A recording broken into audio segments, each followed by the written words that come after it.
Olá, meus amigos, sejam bem-vindos a mais um episódio aqui do Saúde e Direito Podcast. Como você já sabe, é o nosso podcast que a gente fala muito mais de saúde do que de direito. Quando couber a mim aqui, dar minhas pitadas de opiniões jurídicas, pode deixar que eu vou interromper o nosso convidado. E hoje com um convidado muito especial, por sinal, já tem algum tempinho que a gente está querendo conversar aí, mas a agenda do homem é difícil, ponte aérea o tempo todo. E eu gostaria de apresentar aqui o Dr. Rodrigo Daia, médico oftalmologista.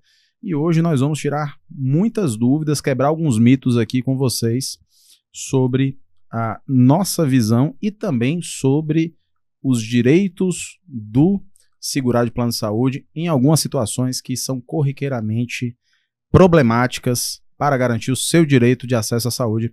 Dr. Rodrigo, muito obrigado pela sua presença aqui. Tenho certeza que o bate-papo vai ser bem descontraído, bem leve e bastante esclarecedor. Na verdade, eu que agradeço o convite. Acho que assim, é uma honra estar aqui. É um podcast que a gente realmente já está tentando marcar há algum tempo. A última vez que a gente estava agendado, eu estava num avião quando ele me lembrou. E aí, cadê você? Eu falei, bom, deu ruim. Mas enfim, vai ser um prazer. Vamos conversar desses temas mesmo. Eu acho que é importante a gente falar de algumas coisas que são muito fundamentais do ponto de vista de crença mesmo que você falou popular, de mito, do que o oftalmologista pode fazer com relação a isso, do que o oftalmologista tá me enganando, às vezes acontece esse detalhe, essa lente é assim mesmo, essa cirurgia é assim mesmo. A gente vai conversar, acho que vão desmistificar algumas coisas, vai ser bem legal. Pronto, maravilha. Mas antes da gente começar a bater um papo, eu queria até já te presenciar aqui com um kit de amenidades aqui da Cardoso Advocacia. Afinal de contas, é o nosso escritório que faz esse podcast acontecer. Então espero que você faça um bom uso aí, se quiser depois dar uma olhadinha. Vou dar uma olhadinha depois. Né? Pode deixar aí que o Felipe depois pega. E vamos direto ao assunto aqui, né?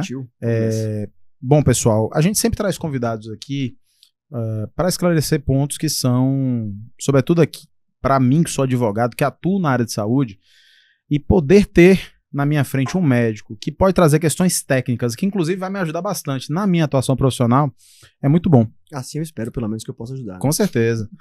E tem um ponto que eu acho que, assim, na nossa atuação, sempre surge, que é a questão, obviamente, de alguns problemas mais corriqueiros com a nossa visão, que eu queria que você falasse um pouco mais, né?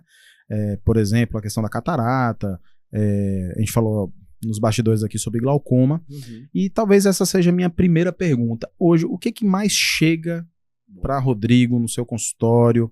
Quais são os problemas mais comuns relacionados à visão? Vambora. Então, assim, na verdade, o consultório mesmo do oftalmologista, a maior parte tem que ser, pelo menos, deveria ser, mesmo sendo ultra especialista, mesmo tendo algumas... Então, assim, eu sou subespecializado, faço parte de neurooftalmologia, faço parte de retina clínica, opero catarata. Mas o geral tem que ser o geral. Então, o paciente que precisa de óculos. Aquele paciente, não tô enxergando direito, vamos dar uma olhada, a gente vai, coloca aquele óculos, o paciente enxerga super bem, fica tudo bem. Às vezes chega aquele paciente que tem um olho mais seco, no mundo de hoje, tela pra tudo quanto é lado, você acaba piscando menos o olho, ar-condicionado, resseca bem esse olho, então tem um olho seco que chega... Tem uma coisa interessante. Então quer dizer que a gente vai ter cada vez mais pessoas com esse problema, porque hoje em dia... E assim, já vamos começar então talvez na primeira desmistificação aqui na nossa galera. O pessoal acredita que a tela faz mal aos olhos. Então já é a primeira coisa pontual da gente falar. Não é a tela em si o problema. O problema é que a gente fica tão viciado, tão vidrado naquilo ali, que a gente acaba não relaxando. Então a gente deixa de fazer outras coisas, a gente deixa de olhar para o horizonte, relaxar a musculatura da acomodação. Quando a gente está focado em leitura, provavelmente deve estar focado aqui, a gente pisca 80% menos. Então se a gente pisca menos, renova menos a lágrima, dá aquele sintoma desconfortável, a visão às vezes embaça um pouquinho, aquele paciente chega... Existe até um termo técnico para isso chamado Computer Vision Syndrome. É o paciente que tem um desconforto e não sabe muito bem o que está acontecendo. E esse paciente, só de a gente orientar, às vezes já ajuda. Mas é beleza, tem esse caso, é o cara que chega ali para um óculos, uma coisa, mas tem as doenças, como você falou. Então, as duas aí que você citou talvez sejam as mais comuns. É a catarata e o glaucoma. Então, pontualmente dizendo o que é cada coisa. Catarata é quando a lente normal do olho, a lente que a gente tem que ajuda a focar a luz lá na retina, que é quem vai interpretar essa luz, ela tá opacificando. Então a catarata vai desde uma pacificação bem levinha. Então, tipo, pensa esse copo transparente como se ele estivesse sujo, como se ele estivesse impedindo de ver através se eu estivesse olhando para você. Mas isso vai sendo aos pouquinhos, cada vez mais opaco e atrapalhando cada vez mais a visão do paciente, porque essa luz não está passando direito. Beleza? Essa talvez seja a causa mais comum de cegueira aí no mundo, chegar a uma catarata a um nível que o paciente não consiga enxergar.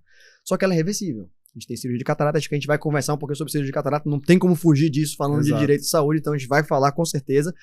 Mas a outra causa, o glaucoma, aí já é um quadro mais irreversível. O glaucoma é uma doença mesmo, uma condição em que a gente vai perdendo a fiação nervosa do olho, as fibras nervosas que servem para levar a visão do olho para o cérebro. A gente só enxerga quando a visão chega aqui atrás. Então, se a gente vai perdendo esses fios, perdendo essas fibras, a gente vai começando a perder visão. E a tal da doença é uma doença rasteira demais, porque ela vai afetando primeiro a parte mais periférica. Quando ela vai afetando aqui, o paciente nem vai percebendo, é uma coisa tão devagar, tão sutil, tão discreta. Então, quando ele chega num ponto em que o glaucoma já está afetando, para ele perceber, já é um quadro gravíssimo e, como eu falei, irreversível. A gente não consegue trazer de volta o que a gente perdeu. Então, a melhor forma é rastreando. Pode falar. Então, assim, no caso, o ideal seria, obviamente, um acompanhamento periódico, Perfeito, não é isso? Isso aí. E esse acompanhamento periódico, o que você vai avaliar? Como é que você consegue identificar ali que esse paciente tem glaucoma? Então, aí na consulta a gente vai dar uma olhada geral em algumas coisas. Então, por exemplo, todo mundo fala muito da pressão intraocular. Você deve ter ouvido. A pressão intraocular eu fui, inclusive, no aí, tá vendo? e... Sua pressão intraocular tá boa? Tá boa, Então, segundo ela tá. Então, beleza, maravilha. Então, a pressão intraocular é o grande fator de risco para a doença. Você vai ver pacientes que têm glaucoma e têm pressão normal. Você vai ver pacientes que têm pressão aumentada e não têm glaucoma. Mas isso é um fator que a gente já mede logo praticamente toda a consulta oftalmológica, especialmente a partir de determinada idade, a gente vai medir para ver se você tem esse fator de risco a mais. Mas o principal é você avaliar o tal do nervo. Quando a gente olha no fundo de olho, quando você coloca ali o queixa-testa naquele aparelho, que a gente consegue ver o que está atrás ali na sua retina, no seu fundo de olho, eu consigo ver o próprio nervo óptico, o seu nervo óptico, a maioria das vezes desimpedido. Se você for jovem e não tiver uma catarata, eu consigo ver ele muito bem. E eu consigo ver se esse nervo tem características glaucomatosas. O que é isso? Lembra que eu falei que a gente vai perdendo aquelas fibrinhas? Então, quando ele vai perdendo as fibras, o buraco central dele vai aumentando, porque a fibra compõe a parede. Então, se eu vou perdendo nesse sentido, eu tava assim, se eu vou perdendo essas fibras, ele vai aumentando esse buraco. Então a escavação aumentada é talvez o principal aspecto que a gente avalia para pensar numa suspeita de glaucoma. E aí a gente faz uma investigação, essa investigação inclui não só esse exame clínico, mas outros exames, a gente faz uma foto do fundo do olho para ter um acompanhamento, a gente faz um exame de campo visual, que é um exame que você fica olhando para um alvo com o olho tampado, sempre que piscar uma luzinha aqui ao redor, eu aperto o botão, é uma forma de testar essa visão periférica que o paciente não consegue me dizer. Então, quando a gente lê a letrinha lá, a gente está vendo só a visão central. Mas para eu testar a periferia tem que ser algo assim.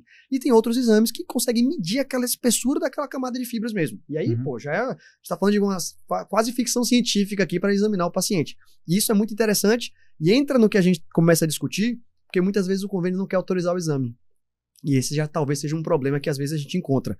Porque apesar de ter lá protocolos bem definidos de quando fazer, o convênio às vezes... Não, eu quero um relatório explicando melhor por que você quer esse exame específico. Que, não, vou ser sincero, não é nem um exame tão caro, o convênio nem paga tanto assim a mais.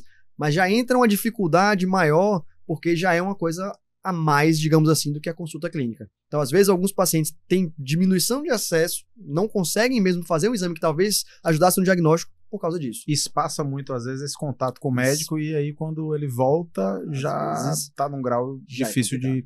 Você falou que é uma doença que não tem cura. Não. É isso? Não tem cura. Existe algum procedimento, por exemplo, alguma cirurgia que possa amenizar, melhorar, algo do tipo ou não? Perfeito. Então, assim, o que a gente faz, lembra que eu falei que a pressão é o principal fator de risco? Aí eu tenho que fazer a meia-culpa da medicina. Um erro nosso que a gente não consegue descobrir a causa do glaucoma. Até hoje, é uma doença das mais frequentes, a gente não consegue descobrir exatamente o que acontece.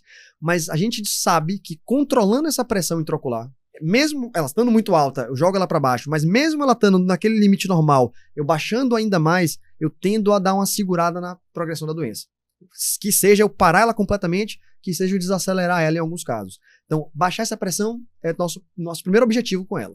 A gente pode baixar a pressão com colírios, e são algumas opções de colírios, uns mais baratos, outros mais caros, eficácias variáveis, não é o preço que define isso, tá, pessoal? Isso é uma coisa importante. Então, não é porque o colírio é mais caro que ele necessariamente vai baixar melhor a pressão. Tem o colírio mais barato que a gente tem, é um dos colírios que mais baixa, e isso é coisa interessante, às vezes as pessoas ficam preocupadas, tô usando um colírio de R$9. Esse colírio realmente funciona, tá, galera? Então, isso é importante da gente falar. E aí tem cirurgias para tentar baixar essa pressão. Então, hoje, uma opção interessante que a gente tem para o paciente que não tolera usar colírio. Imagine, você de uma hora para outra ganha a obrigação de usar colírio todos os dias da vida. Isso é o que acontece no paciente que dá um diagnóstico de glaucoma. Por mais que seja 1 ou 2 gotinhas por dia, às vezes um pouco mais do que isso nos casos mais graves, mas é uma rotina que não é tão incômoda, mas é uma novidade. Então, alguns pacientes não se adaptam de forma alguma. A gente tem a opção de fazer laser, eu particularmente não faço, mas existe um laser para tentar reduzir essa pressão de forma menos invasiva do que a versão cirúrgica. E aí existem as cirurgias. Só que a ideia da cirurgia não é controlar a doença em si, não é eu afetar lá no nervo, é eu baixar a pressão. Então, ela é reservada para casos em que o colírio não está sendo suficiente. Então, eu assumo o risco de operar porque existem riscos, toda cirurgia tem um risco. Claro. Então, eu assumo o risco dessa cirurgia para que esse paciente tenha o controle da doença quando ele está numa versão mais grave. Então, assim, existem possibilidades terapêuticas bem variadas aí para isso. O importante é diagnosticar o mais precoce possível para que esse paciente mantenha essa visão útil dele para a vida toda. Eu acho que isso talvez seja o mais importante. Bacana. Então, pegando esse gancho, a gente poderia dizer que o paciente que consegue identificar a doença no estágio aceitável, ele tende a ter uma qualidade de vida por muito tempo? Sim, sim. Na verdade, paciente bem conduzido, vamos dizer assim, do ponto de vista do glaucoma, vai na consulta direitinho, a gente vê que a pressão dele tá ok, às vezes ele tem consultas que a gente precisa medir a pressão ao longo do dia todo, então o paciente fica quase o dia todo lá no consultório pra gente ver se essa pressão tá tendo picos em algum momento. O paciente que faz tudo certinho, tá bem controlado, faz o laser quando precisa, aumenta a quantidade de colírios, faz a cirurgia se for o caso, a tendência desse paciente é manter uma visão útil para a vida toda. Um ou outro defeitinho de campo visual, faltando um pedacinho assim do campo, alguns pacientes vão chegar lá, mas nem isso é a maioria. A maioria é manter uma visão útil, boa, leitura confortável para a vida toda. Então, assim, esse que é o nosso objetivo, é detectar o precoce, porque a gente sabe que se isso for feito, esse paciente vai ter um futuro legal. Esse paciente vai conseguir enxergar, esse paciente vai funcionar normalmente. Agora, o problema é, e aí quando eu pego um paciente que já está num quadro avançado, eu não tenho nenhuma margem para esse paciente ter qualquer progressãozinha. Porque se ele evoluir 1 centímetro ali, 1 milímetro do que ele está, ele já vai chegar na parte de visão central, ele vai perder visão, ele não vai conseguir enxergar tão bem. Esse paciente vai ter um prejuízo pro resto da vida. E que resto da vida é esse? Não sei, não tenho como saber. E esse paciente com glaucoma, qual é o risco? Por exemplo, ele tá aqui, ele acha que tá controlando, de repente ele perde a visão? Acontece em casos assim? Boa pergunta. Ou é uma progressão bem lenta, ou que dá para ir de fato observando que, olha, eu tô aqui, aí daqui a 2 meses eu tô um pouquinho pior, ou pode ser uma coisa repentina? Isso, na verdade, talvez seja uma das perguntas mais importantes a gente fazer para o paciente ficar tranquilo. A maioria dos casos de glaucoma, e tem subtipos diferentes, mas para o glaucoma mais comum, a gente está falando de uma coisa que é progressiva ao longo de meses, anos. Eu não estou falando de uma progressão rápida, aguda. Tá. Existem doenças oftalmológicas que o paciente pode perder a visão de uma hora para outra, existe. Mas foge um pouco a esse contexto, a forma de prevenção dela é aquela forma de prevenção de saúde em geral. Então, pressão, diabetes, fazer atividade física, tudo isso bem controladinho, esse paciente tem um risco menor para doenças dessa natureza, que são doenças geralmente vasculares, coisas do tipo. Mas pro glaucoma, a gente é tão frequente, a doença tão comum, como eu falei, é a mais comum dessas cegueiras irreversíveis, que a gente tem protocolos de como seguir. Então, o paciente tem um glaucoma leve, muitas vezes ele vai acompanhar anualmente só, nem precisa ir 2 vezes no ano no oftalmologista. Pacientes que têm um glaucoma um pouquinho mais avançado, a gente vê 2, 3 vezes. Pacientes que têm um glaucoma mais avançado, talvez você tenha que ver 2 a cada 2 meses, coisas assim. E alguém que tem casos na família, por exemplo, o glaucoma, eu consigo atribuir uma questão genética, de fato, hereditária. Pessoas que têm casos na família precisam se preocupar mais do que quem não tem? Sem dúvida. Então, é um grande traço da doença glaucomatosa, e da maioria das doenças glaucoma, eu falei, tem vários subtipos, mas mesmo separando para todas, é um traço de hereditariedade. Não é aquela coisa do gene, lembra daquela coisa mendeliana da escola? Azinho, não é assim, não é direto. Mas é uma herança poligênica que se você tem um familiar, principalmente de primeiro grau, você tem pais, irmãos, filhos, mas esse aí não entra no caso, seria ao contrário, mas esses pacientes têm risco aumentado de ter glaucoma. Isso é uma sentença? É dizer assim, pô, eu tenho um irmão, eu tenho mãe que tem glaucoma, então eu vou ter com certeza. Não, de jeito nenhum. Mas esse é o tipo de paciente que a gente fica de olho. Esse é o paciente que a gente mede a pressão, praticamente todas as consultas, mesmo mais jovem, a gente fica uma vez por ano, tá bom? Uma vez por ano tá ótimo. Uma vez por ano, fazendo esses exames, fazendo essa avaliação, tá mais do que suficiente. Acho que você não corre um risco a mais o paciente que tenha um contexto familiar, se ele faz uma avaliação anual. Não precisa ser mais do que isso. Também não precisa encher os consultórios de oftalmologia para fazer essa triagem. Se você tá bem, você tá bem. Pode ficar tranquilo que a gente tá olhando e cuidando dos seus olhos quando você vai lá. E em termos de prevenção, talvez seja um traço comum a todos os convidados que vêm aqui, que imagino que você vai falar isso, né? Então, assim, o quanto os bons hábitos de vida, eles contribuem para a manutenção de um quadro estável, para quem foi diagnosticado. Eu acho que a gente ter, assim, cuidado com a saúde em geral, esse cuidado de bem-estar, de atividade física, de controlar a pressão, diabetes, essas comorbidades, isso aí vai valer para tudo. Parece que para o glaucoma isso tem um efeito. Tanto é que tem umas evidências interessantes na literatura médica, que são coisas, assim, espúrias, não vamos atribuir isso para todo mundo não, tá, pessoal? Mas é importante a gente dizer que existem evidências de que algumas formas de meditação abaixam a pressão intraocular e diminuem, talvez, a progressão do glaucoma, existem algumas formas de yoga que talvez tenham esse mesmo efeito, existe uma discussão aí sobre, por exemplo, cannabis medicinal com isso, eu acho que isso não é nada prático, não dá para prescrever ainda para esse contexto, mas é possível que a gente venha a ter no futuro alguma coisa com relação a isso entrar como protocolo. Existe uma gama de coisas. Então, acaba que tudo afeta a saúde ocular da mesma forma que afeta a saúde do coração, da mesma forma que afeta a saúde do cérebro. Então, eu acho que a gente cuidar, a gente ter uma atividade física regular, a gente ter hábitos saudáveis, a gente está preservando a visão, que não seja necessariamente para prevenir o glaucoma, mas para prevenir outras doenças. Então, por exemplo, retinopatia diabética é uma doença devastadora na visão se a gente flagra ela tardia também, se o diabetes está muito descompensado. A gente não quer a gente não quer que o paciente tenha diabetes. Uma vez ele tendo diabetes, eu não quero que ele tenha essa forma que é o acometimento lá da retina pela doença. E aí entra demais o que a gente está falando de cuidado de saúde. Então, uma atividade física, uma dieta assim, bem ajustada, bem regulamentada. Eu acho que isso é muito importante para que a gente não tenha evolução de doenças que eram potencialmente curáveis, que são coisas reversíveis, que não precisaria o paciente chegar, evitáveis, talvez seja a palavra melhor pra gente ter. Então, é fundamental. Se os outros convidados falarem, eu posso assinar embaixo. Onde tem um abaixo assinado aí dos convidados, eu vou fazer aqui também, vamos cuidar, que acho que é importante. Um corpo multidisciplinar, inclusive. Tem que ser, pois é. Não, bacana. Pô, a gente teve uma aula de glaucoma aqui. Eu particularmente tenho que ficar de olho, como eu comentei com você aqui nos bastidores. E assim, eu acho que a gente recebeu aqui um oncologista e a gente falando também sobre bons hábitos de vida e tal, e também falando sobre a questão do diagnóstico precoce, né? Sim. E eu acho que esse é um traço comum, às vezes, das pessoas, e pessoas até esclarecidas, né? Uhum. Esse lance de pessoas que, inclusive, têm plano de saúde, que têm acesso, que não teriam uma desculpa plausível para não estar investigando, sim, talvez uma vez por ano, fazendo seus check-ups, né? Então, acho que fica o alerta aí para todo mundo de que o diagnóstico precoce em qualquer área da medicina que a gente já tratou aqui é fundamental, né? Sem dúvida. E assim, talvez uma coisa que eu acho que é interessante sobre o diagnóstico precoce, e talvez aí eu já chame a atenção para algo que nem todo mundo menciona, é também o excesso de preocupação com isso.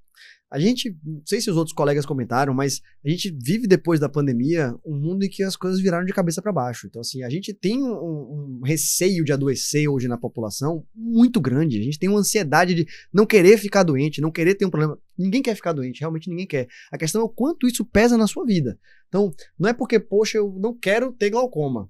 Eu não quero ter glaucoma. Não quero de jeito nenhum. Então, vou passar no oftalmo 4 vezes no ano.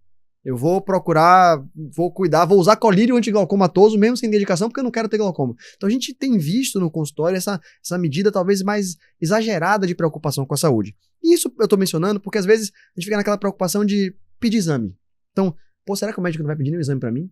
Então, digamos, você vai lá no meu consultório, você tem história familiar, que você comentou. Aí eu vou lhe examinar e vejo, pô, fundo de olho de riva tá normal. Não tem nenhum indício de que tem uma neuropatia glaucomatosa, não tem uma escavação, não tem uma coisa que chame a atenção. Na verdade, escavação todo mundo tem, não tem escavação aumentada. Mas ele pediria um OCT nesse contexto? Esse exame que eu falei, que é o exame que vê as camadas, vê as fibras, desenha tudo certinho, consegue medir, me dizer, assim, com muita precisão que você não tem a doença? Talvez não precise. Porque eu tô lhe vendo, eu consigo, de antemão com o meu exame clínico, dizer que sua chance de ter a doença é muito baixa. Então, deixar de pedir exame não quer dizer que a gente está deixando de cuidar. Eu acho que isso é importante também. É uma forma de cuidado, de certa forma. E isso é parecido quando... Aí uma curiosidade, né? Quando o advogado vai para uma audiência, se ele não parar para falar demais, às vezes o cliente acha que... Pronto. Não fez... Sendo que, na verdade, muitas vezes falar demais é o pior que você vai fazer. Você falou tudo agora. É exatamente a mesma comparação. É isso aí. Eu entendo essa dor. Então, às vezes, puxando para a subespecialidade, neurooftalmologia. Muitas vezes me mandam pacientes que têm uma piora de visão que ninguém descobriu o que é. Na verdade, é uma das coisas que o neurooftalmologista faz. E aí, sempre o paciente chega que o outro médico já falou, doutor, vai pedir uma ressonância? Ressonância da cabeça, ressonância aqui para ver se tá tudo bem. Eu falo, poxa, eu lhe examinei. E eu acho que o que você tá tendo é uma perda visual por isso, por aquilo. Não vale eu pedir uma ressonância, porque eu provavelmente não vou achar a resposta do que você tem e posso achar o que a gente chama de incidentaloma. Existe esse termo na medicina de um achado incidental que não tem repercussão clínica nenhuma, mas daí para eu dizer que você tem um tumor benigno na cabeça porque eu fiz uma ressonância e esse tumor benigno não significa nada. Você aceita essa informação numa boa? Você não vai querer tirar um tumor benigno da sua cabeça, você não vai ficar preocupado do que aquilo representa. Então, Eu posso ter um tumor benigno na cabeça, você pode ter agora. Se a gente não fizer o exame, ele não tá repercutindo em nada, ele não quer dizer nada. Mas é difícil você transpor essa segurança que o médico às vezes tem de a gente não precisa hiperinvestigar. Hiperinvestigar, a gente acha alterações que a gente vai acabar tentando tratar, talvez, e causando mais dano do que se a gente não tivesse tratado nada. A tal da iatrogenia médica. Então, pedir exame de sangue demais é uma forma que a gente pode acabar causando iatrogenias. Pedir esse OCT, às vezes o gráfico lá, ele marca de vermelhinho falando assim, essa área é suspeita. Mas é uma suspeita que não se reflete em uma doença. Aí o paciente fala, eu tenho aquele vermelhinho ali, é melhor eu começar a usar colírio de glaucoma. Pronto, o paciente vai ganhar o colírio pra vida toda. Quem começa a usar colírio de glaucoma dificilmente vai parar de usar, nenhum médico vai ter coragem de tirar. Então, você condenou o cara a usar um negócio que provavelmente ele não precisa. Meu oftalmologista falou uma vez assim, você tem um grau aqui que é muito baixo. Se você colocar o óculos, você não tira mais. Ué, então, tá vendo? Você falou uma coisa interessante. Você já começou... em graus diferentes. Você usou esse óculos? Não. Então pronto, tá certo, tá vendo aí? Não. Você sentiu falta desse óculos? Eu já sou careca. Então, assim, eu tenho que escolher a minha briga, entendeu? Então eu escolhi só a careca aqui. Depois, os traços da minha senioridade estão em outros elementos do meu rosto. Ok, tudo bem. Mas os óculos mais pra frente você não vai escapar, infelizmente. Mais pra frente. É bom que tira um pouco o foco também da careca. Eu já tô começando a pensar, de repente 100 graus, algo do tipo. Pronto, a gente falou num tema, uma coisa interessante agora que a gente vai entrar, que a gente vai sair aqui do glaucoma. E a gente falou de óculos, e aí tem um tema que me pediram para conversar com você aqui, que é o seguinte. O mundo tá muito globalizado, não existem mais barreiras. Obviamente que existem protocolos para se adquirir um óculos, por exemplo, de grau. Vamos chamar assim, um óculos de grau. Beleza. Né? E você tem, assim como em tudo na vida, você tem óculos que são mais acessíveis, outros que são menos acessíveis, mais caros e tal. E me pediram para te perguntar aqui o seguinte, se você já tem, obviamente, essa informação, esse mapeamento, qual é o risco de entrar lá na Shopee, no AliExpress e adquirir esses óculos de grau nesses sites? Você já chegaram casos assim para você? Você não tem ideia. Vamos lá. Corte, isso é corte, vai dar corte. Isso aqui é o seguinte, os óculos, eles são feitos, na verdade, a forma como a gente faz os óculos no consultório, não sei se você lembra, a gente coloca aquele aparelhão na frente, pergunta aquele famoso esse ou esse, que é meme na internet, né? O pessoal faz piada, não dá pra ver diferença nenhuma. E se não tá dando pra ver diferença quando você tá testando, significa que você tá chegando perto do grau certo, não se preocupe, tá tudo ok. Então, a gente faz os óculos pra ficar, vamos dizer, alfaiatados pro paciente. Aquele óculos é seu, esse óculos é o óculos com o melhor grau possível pra você. E aí, quando a gente vai na ótica, não só eles pegam aquela informação que o oftalmo passou, que é a correção da ametropia, o grau que você precisa. Então, se você tem miopia, você tem dificuldade para longe, se tem hipermetropia, você tem mais dificuldade para perto, se tem astigmatismo, a luz que chega numa direção foca diferente da luz que chega em outra direção. Então, isso eu ajustei para você. O que a ótica também vai fazer, e que é importante, às vezes é desvalorizado, a ótica precisa ver a distância entre o centro da visão, então a menina dos olhos, de cada olho para o nariz. Porque o óculos é apoiado no nariz, então o centro da lente tem que estar caindo na pupila de um lado e tem que estar caindo na pupila do outro. Perfeito. Isso já ajuda o óculos a ficar mais preciso, mais adaptado. Então uma das causas ainda de insatisfação do óculos que a gente vê é que esses centros ópticos não estão bem posicionados. Quando a gente compra um óculos pela internet, e antes de eu falar de Shopee, AliExpress, essas coisas, tem outros sites que vendem óculos que dizem que medem isso tudo e tudo mais. Você coloca lá a sua receita, ele manda você tirar uma foto, ele diz assim, marque daqui até aqui, e ele lhe entrega o óculos em casa, teoricamente tendo feito um óculos de ótica. A questão disso é que muitas vezes a gente não tem segurança nessa qualidade ótica das lentes. Então, a lente é boa que ela tem alguns filtros para proteger seus olhos, filtro ultravioleta, a maioria das lentes acaba vindo com isso. É importante, às vezes, que a gente coloque o antirreflexo, a gente usa muita tela, o reflexo acaba incomodando. Tem a questão do filtro de luz azul, que é questionável aí na literatura médica se isso tem algum benefício de fato ou não, mas tem pacientes que colocam isso e falam, nossa, minha dor de cabeça melhorou 100%. Eu, pessoalmente, não prescrevo, mas libero o paciente para se ele achar que vale o preço que ele está pagando. Tá tudo bem. Mas aí entra os óculos que são menos personalizados, vamos dizer assim. O óculos você vai na Shopee e você olha lá e você fala assim, esse óculos aqui, ó, ele tem 2 graus, eu acho que ele é pra mim. Eu acho que é o que eu preciso. E assim, não é que ele faz mal. Esses óculos não vão fazer mal. A comparação que eu dou com o grau de óculos é com o número do sapato. Se você for numa loja de sapato, pegar um sapato no mostruário, calçar no seu pé, e esse sapato estiver confortável, você se importa qual é o número do sapato que você está calçando? Até que não. Não importa, não faz diferença. O sapato calçou bem. Sim. O óculos funcionaria da mesma forma se a gente tivesse acesso a esses óculos de graus tão variados, tão personalizados assim. Na situação de um óculos de leitura. Então, por exemplo, pacientes que passam dos 40 anos vão começando a ter dificuldade para perto, o músculo lá para de funcionar, vai parando aos poucos, a gente chega nos 60, a gente praticamente não fica desse jeito, não tem escapatória, todo mundo vai precisar desses óculos. Mas você comprar esses óculos só para esse grau de perto, o que você está comprando, no fim das contas, é uma lupa que está apoiada nos óculos. Não faz mal. Se você está lendo isso, às vezes, então vamos dar uma situação na cirurgia de catarata. A gente não opera os 2 olhos do paciente ao mesmo tempo. Eu opero um olho, nosso foco na cirurgia geralmente é deixar o melhor grau para longe, a gente vai falar disso talvez mais para frente, mas eu deixo um olho bom para longe e o outro olho ainda estava com o grau necessário diante da cirurgia. Enquanto ele espera o segundo olho, ele fala para mim, pô, doutor, mas eu preciso trabalhar. Eu tenho minhas planilhas lá do Excel que eu preciso ver cada detalhe. Com esse olho bom pra longe e esse olho aqui ruim da catarata, eu não consigo ver nada. Como é que eu vou trabalhar? Eu vou ficar esse tempo todo, sei lá, um mês, às vezes, sem conseguir fazer nada? Eu falo, não. Você pode ter um daqueles óculos que vendem em farmácia. Você pode ter um daqueles óculos que, às vezes, a própria ótica vende, que é mais 1, mais 2, mais 3, que é o óculos só pra perto. Isso quebra um galho, isso não faz mal pra visão. E aí, isso tudo que eu falei, vamos mencionar, eu conheço oftalmologistas que pedem óculos de Shopee e AliExpress. É o certo? Não é o certo. Mas é um quebra-galho para você não ficar pagando óculos tão caros que, não sei se vocês já perceberam, todas as óticas hoje em dia têm promoção de pague 1, leve 2. Então, se todas as óticas têm, eu não sei a parte do direito disso aí, até queria perguntar, se todas as óticas têm isso como promoção, não é promoção nenhuma, na verdade, né? Então, assim, é uma regra. Então, a gente acaba pagando o dobro para levar a mesma coisa. Mas, se você paga muito caro por isso, você vai ter um óculos só. Se você vai ter um óculos só, e tem pacientes que têm dependência mesmo dos óculos, tem paciente que não enxerga nada se não estiver usando óculos, pois esse paciente vai ter que ficar usando óculos para todos os lugares, se esse óculos quebrar, ele vai ficar sem enxergar. Então, às vezes, é uma alternativa que, apesar de não ser ideal, também não faz mal. Com a ressalva, agora, para tudo que eu falei, isso não vale para criança. De jeito nenhum. Desenvolvimento visual requer que o olho esteja o melhor corrigido possível para o grau. Então, a criança precisa do grau ajustado corretamente pelo oftalmologista se ela precisar de grau. Então, às vezes, a criança não precisa de óculos nenhum. A maior parte das crianças não precisa de óculos. Mas se houver necessidade dos óculos, esse óculos tem que ser o que está prescrito. E essa criança, imagino, pelo seu desenvolvimento, que ela tem que ter um contato mais breve com o médico para acompanhar essa evolução? Boa pergunta. Aí depende do caso. Então, criança que precisa de óculos geralmente vai ter um contato mais próximo. Você quer ver uma coisa muito interessante da medicina, da oftalmologia nos últimos anos? A miopia é um problema importante. Então, se você tem uma alta miopia, sem óculos você não enxerga nada. Você só enxerga de pertinho, você traz aqui o foco para aqui para perto e você consegue ler. Mas de longe, sem óculos, você não é ninguém.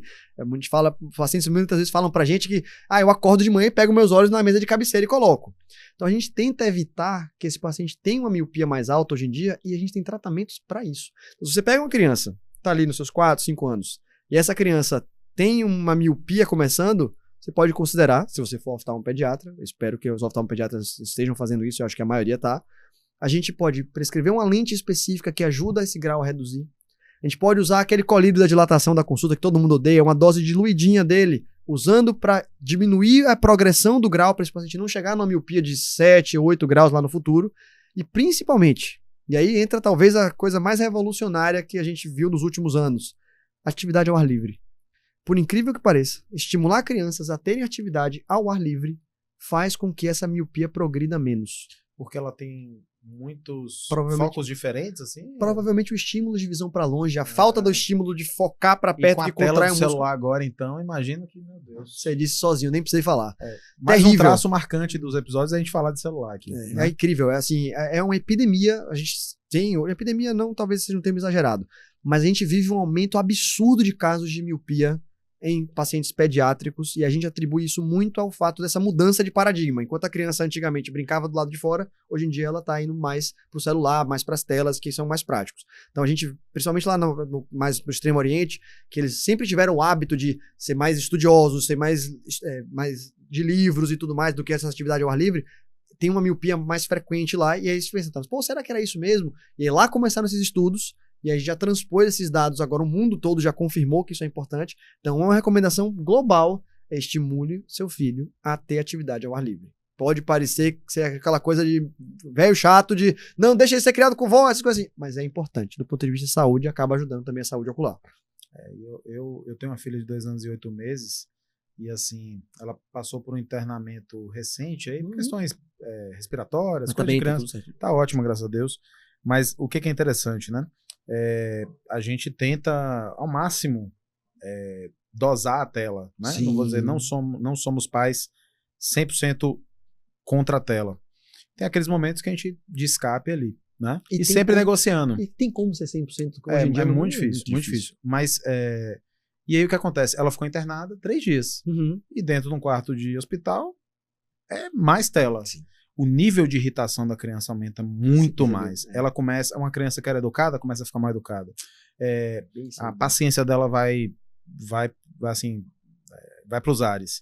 E aí a gente voltou pra casa e é aquela coisa da dieta agora da tela. Uhum. Joga no playground, bora correr. E aí Isso você aí. vai vendo assim, uma evolução incrível. 1 dia, 2 dias, no 3º dia ela voltou pro normal. Pô, que Então, assim, é um negócio realmente assim. O lance da tela é engraçado, né? Hoje os nossos negócios precisam muito das redes sociais. O meu escritório, particularmente hoje, tem as redes sociais como um grande aliado em estar educando as pessoas sobre os problemas relacionados a plano de saúde. Mas, ao mesmo tempo, a gente tem que entender que tem que ter um limite ali na utilização, né? É isso aí. Porque realmente eu ainda quero trazer aqui já trouxe um psiquiatra na semana passada, mas ainda quero trazer uma psicóloga para conversar sobre isso, porque eu acho que esse é um problema que as pessoas precisam começar a se atentar. A gente vai falar mais tarde aqui sobre, né, o seu side job, né, sobre sua carreira de escritor, mas eu atribuo à leitura talvez o melhor aliado para combater o vício à tela.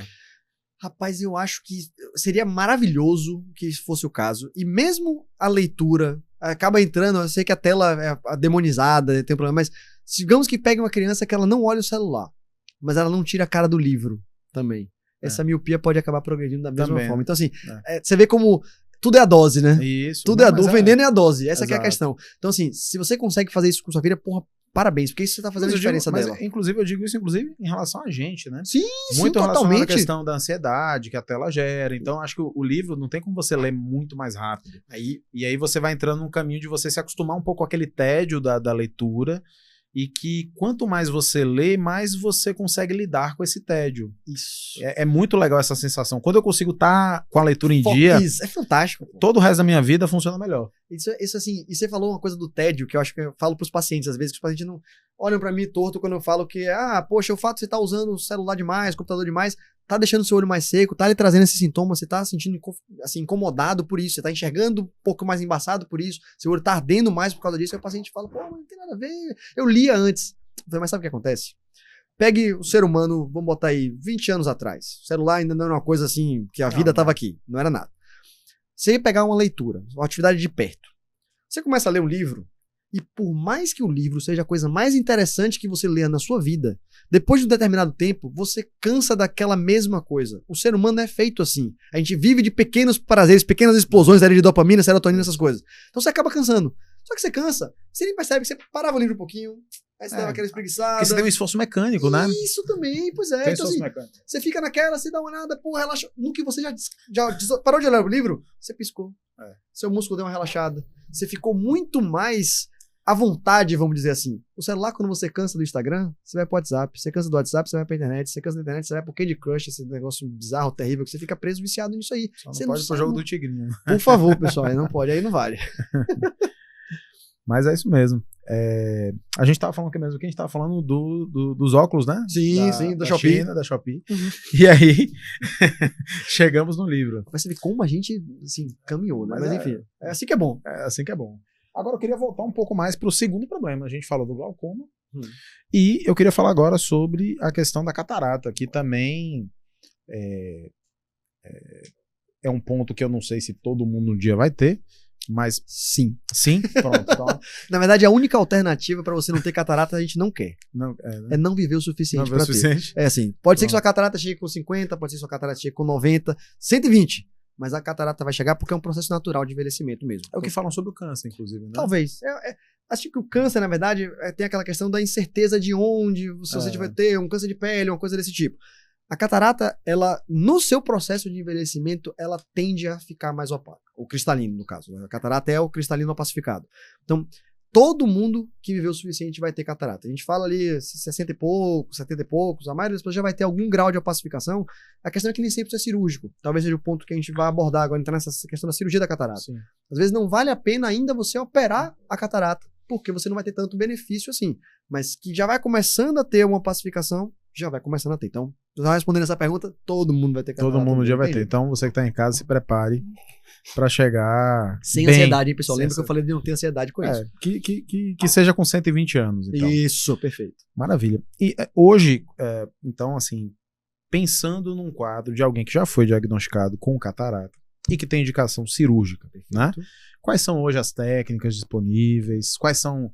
Enfim, depois a gente talvez chegue no ponto das lentes aí, que me interessa esse assunto. Eu acho que a gente vai chegar e eu acho que a gente deve chegar, talvez seja importante. Mas falando sobre a técnica cirúrgica, na verdade eu adoro falar isso pra quem não conhece. Meus pacientes sabem que eu gosto de ficar conversando sobre essa cirurgia porque eu acho fantástica, assim.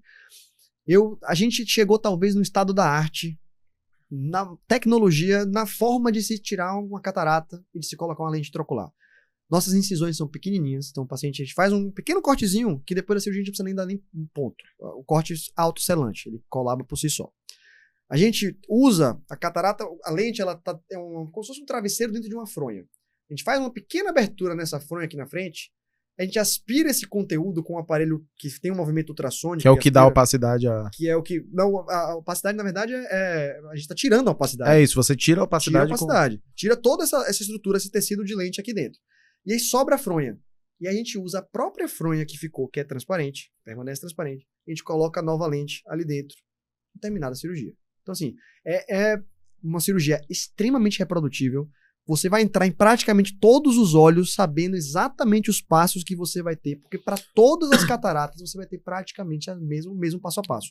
Por quê? Porque é uma das cirurgias mais feitas do mundo, já que todo mundo vai ter catarata um dia. Então, chega num ponto, no seu treinamento, lá o residente está fazendo, que já não tem mais tanta novidade assim para ele. Já aprendeu a fazer tudo, é só questão de ir pegando a mão com a técnica. Chega um ponto que você faz a cirurgia de catarata até no automático, você não tá nem pensando, porque você tá fazendo aquilo ali toda vez da mesma forma. Quanto tempo, em média, uma cirurgia?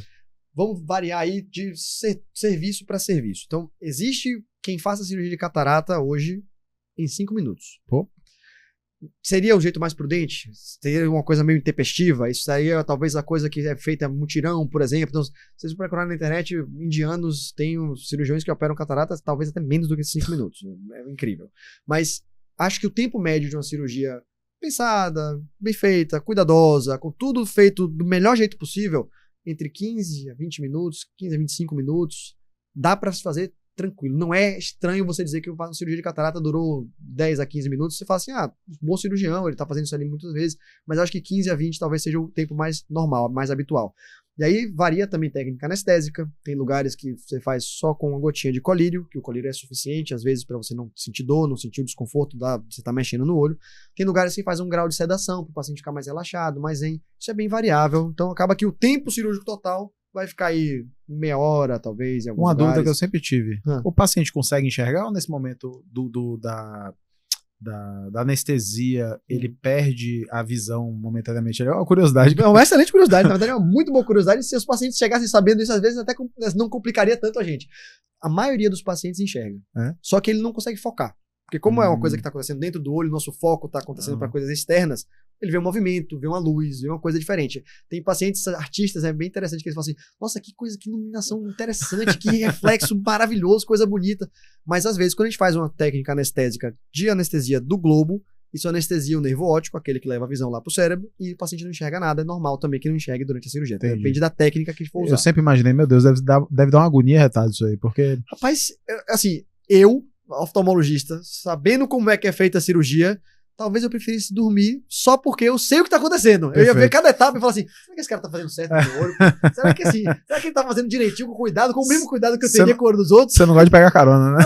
Não, é muito melhor fazer, provavelmente, do que ser submetido à cirurgia. Entendi. Mas o bom da gente fazer é que é um ambiente que muitas vezes é tão reprodutivo, como eu falei, você está fazendo a mesma coisa tantas vezes, geralmente o ambiente é saudável, você está vendo as pessoas conversando numa boa, você está vendo que está tudo feito para dar certo, a tendência da cirurgia de catarata é dar super certo. Então, dentre as complicações, toda cirurgia tem complicação, lembra que a gente falou, mas dentre as complicações, a complicação mais comum é que você precisa de algum grau de óculos para longe no pós-operatório. Então, assim, uma complicação muito simples. Mas muito simples. É uma coisa que você resolve tranquilamente. Tem complicações mais graves, então pode não conseguir tirar a catarata inteira, precisar de uma segunda cirurgia, pode ser que não consiga colocar a lente porque aquela fronha estava instável, pode vir uma infecção no pós-operatório que seria uma coisa terrível, uma coisa como a descompensação da córnea, o vidrinho transparente da frente.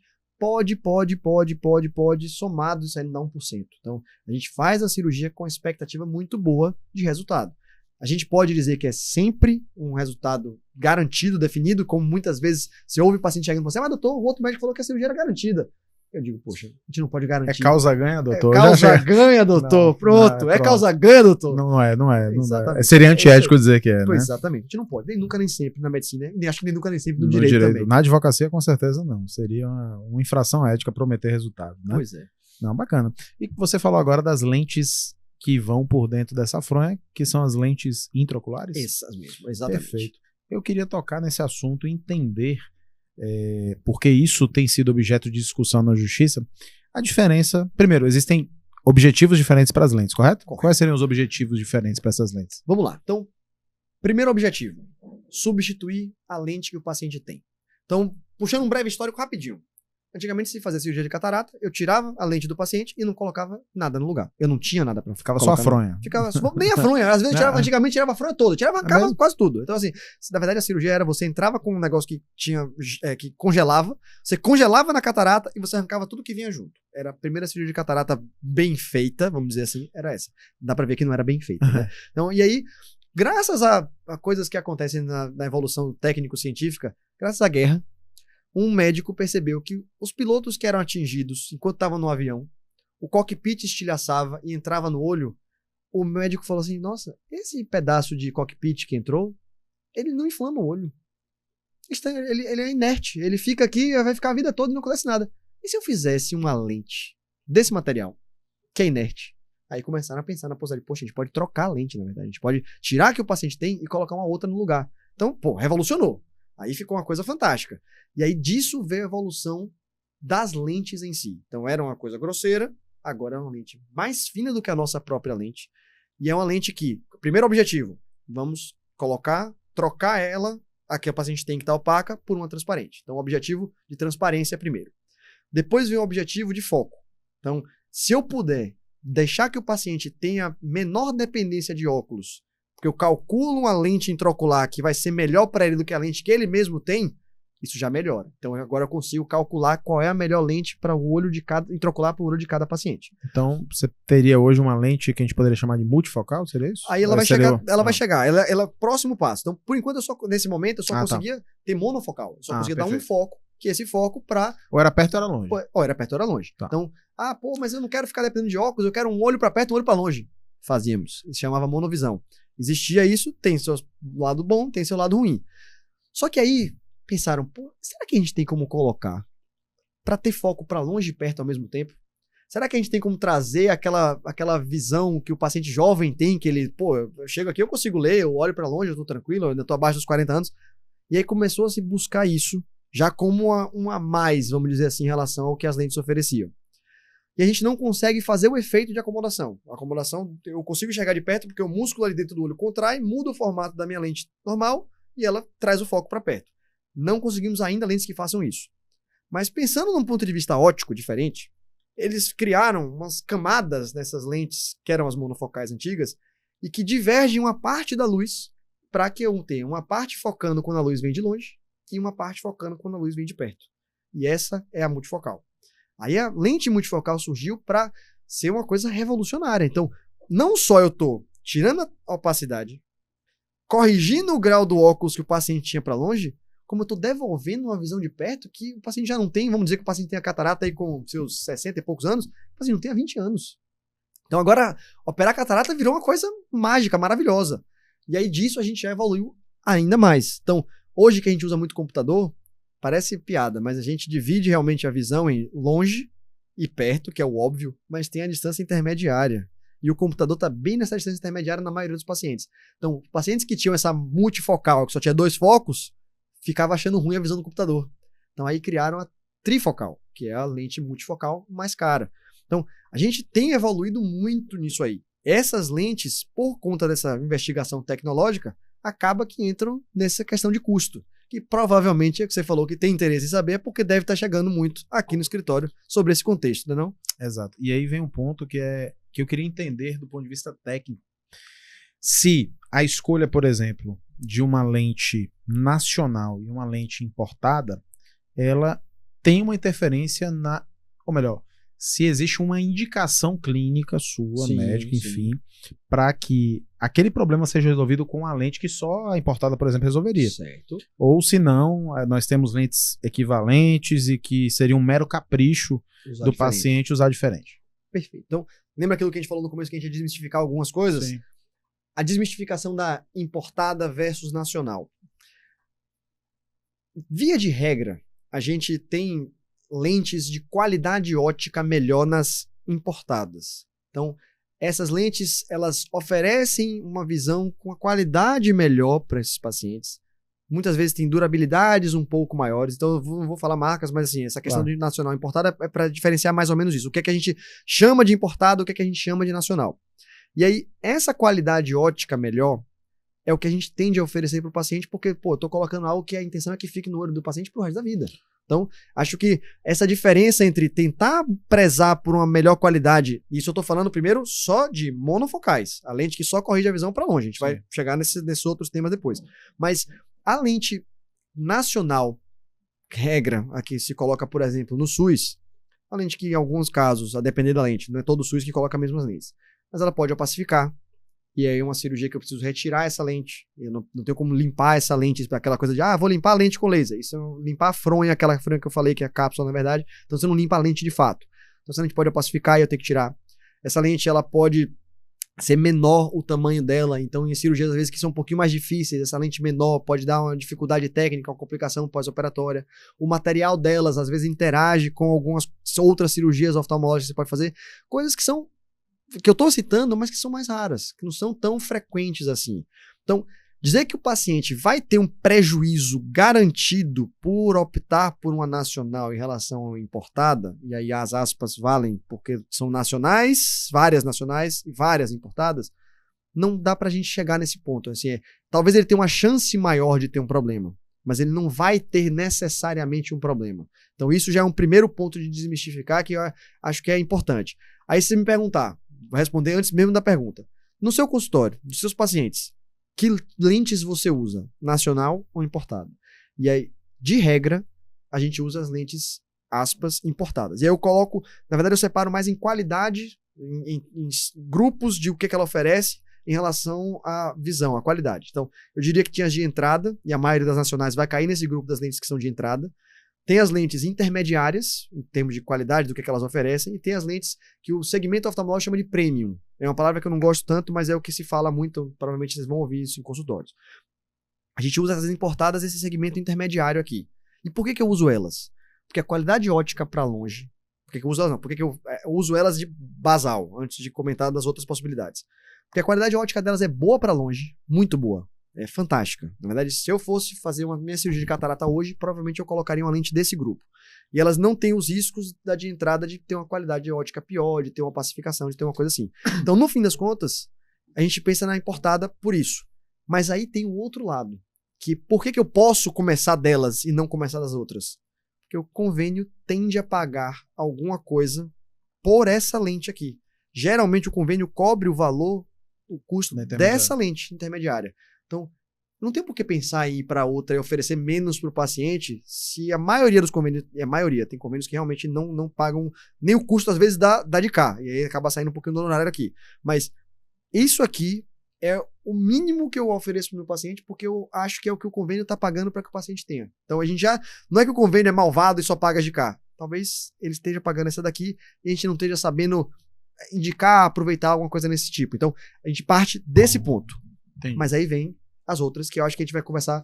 Exato. E aí eu acho que um ponto importante até da gente trazer para essa discussão aqui, misturar agora um pouquinho o direito com a medicina, é justamente é algo que eu bato muito na tecla, de preservar a autonomia médica na indicação do tratamento. Perfeito. E esse é um ponto que a justiça tem resguardado o interesse do segurado. Sim. De sempre preservar a autonomia do médico na indicação do melhor tratamento para o seu paciente. Então é como você disse, eu sei que eventualmente você vai viabilizar para o paciente aquilo que é possível. Sim. E quando for possível também você entregará o melhor para ele. Perfeito. Né? Acho que é isso aí. E aí o que vai. E sempre no meio do caminho vai ter um conflito, eventualmente, de interesse, que é do plano falar assim: olha, eu só vou até aqui, embora a sua indicação clínica seja outra. Isso. E aí o paciente tem um caminho agora que é o seguinte: olha, eu não. Ainda que o risco seja baixo, se eu chegar para você e falar assim: olha, Rodrigo, o risco de você ser assaltado nessa rua aqui é de 1 para 10. Fala, porra, mas eu não quero estar no 1, não quero estar nos 10%. Exatamente, é isso aí. Entendeu? Então, assim, eu não quero ter que fazer uma nova cirurgia no meu olho, né? Então, assim, por mais que a cirurgia seja uma das cirurgias mais feitas no mundo e que exista um grau de sucesso muito grande, ainda assim uma cirurgia.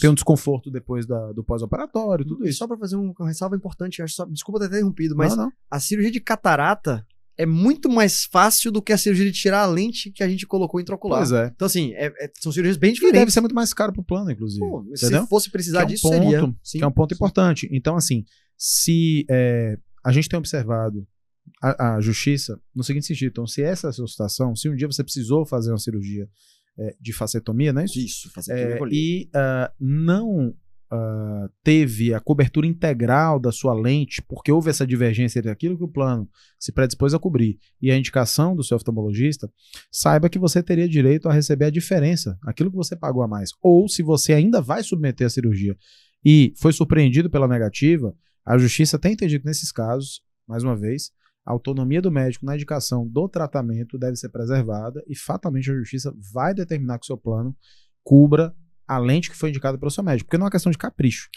Aí entra, vamos falar agora desse outro segmento. Perfeito. Vamos botar mais tempero nessa história. Você vai ver que agora vai temperar legal. Que entra a parte cosmética. Esse é um grande ponto, e eu acho que é a grande discussão que a gente tem dessa parte de lentes. Então, perfeito. Lembra que eu mencionei que aquela lente multifocal, ela melhora em relação ao que o paciente estava antes, porque ela oferece uma qualidade de visão para longe, uma qualidade de visão para perto, aquela trifocal ainda coloca a distância intermediária. E elas são sensivelmente mais caras, mais custosas do que aquelas do componente intermediário. É bem variável, mas eu vou dizer que provavelmente tem pacientes aí que já ouviram médicos dizendo que a lente custa R$12.000, a lente para cada olho. Então, não é a minha faixa de preço, mas eu acho que existe, talvez esse seja o patamar mais alto, talvez, que a gente fale.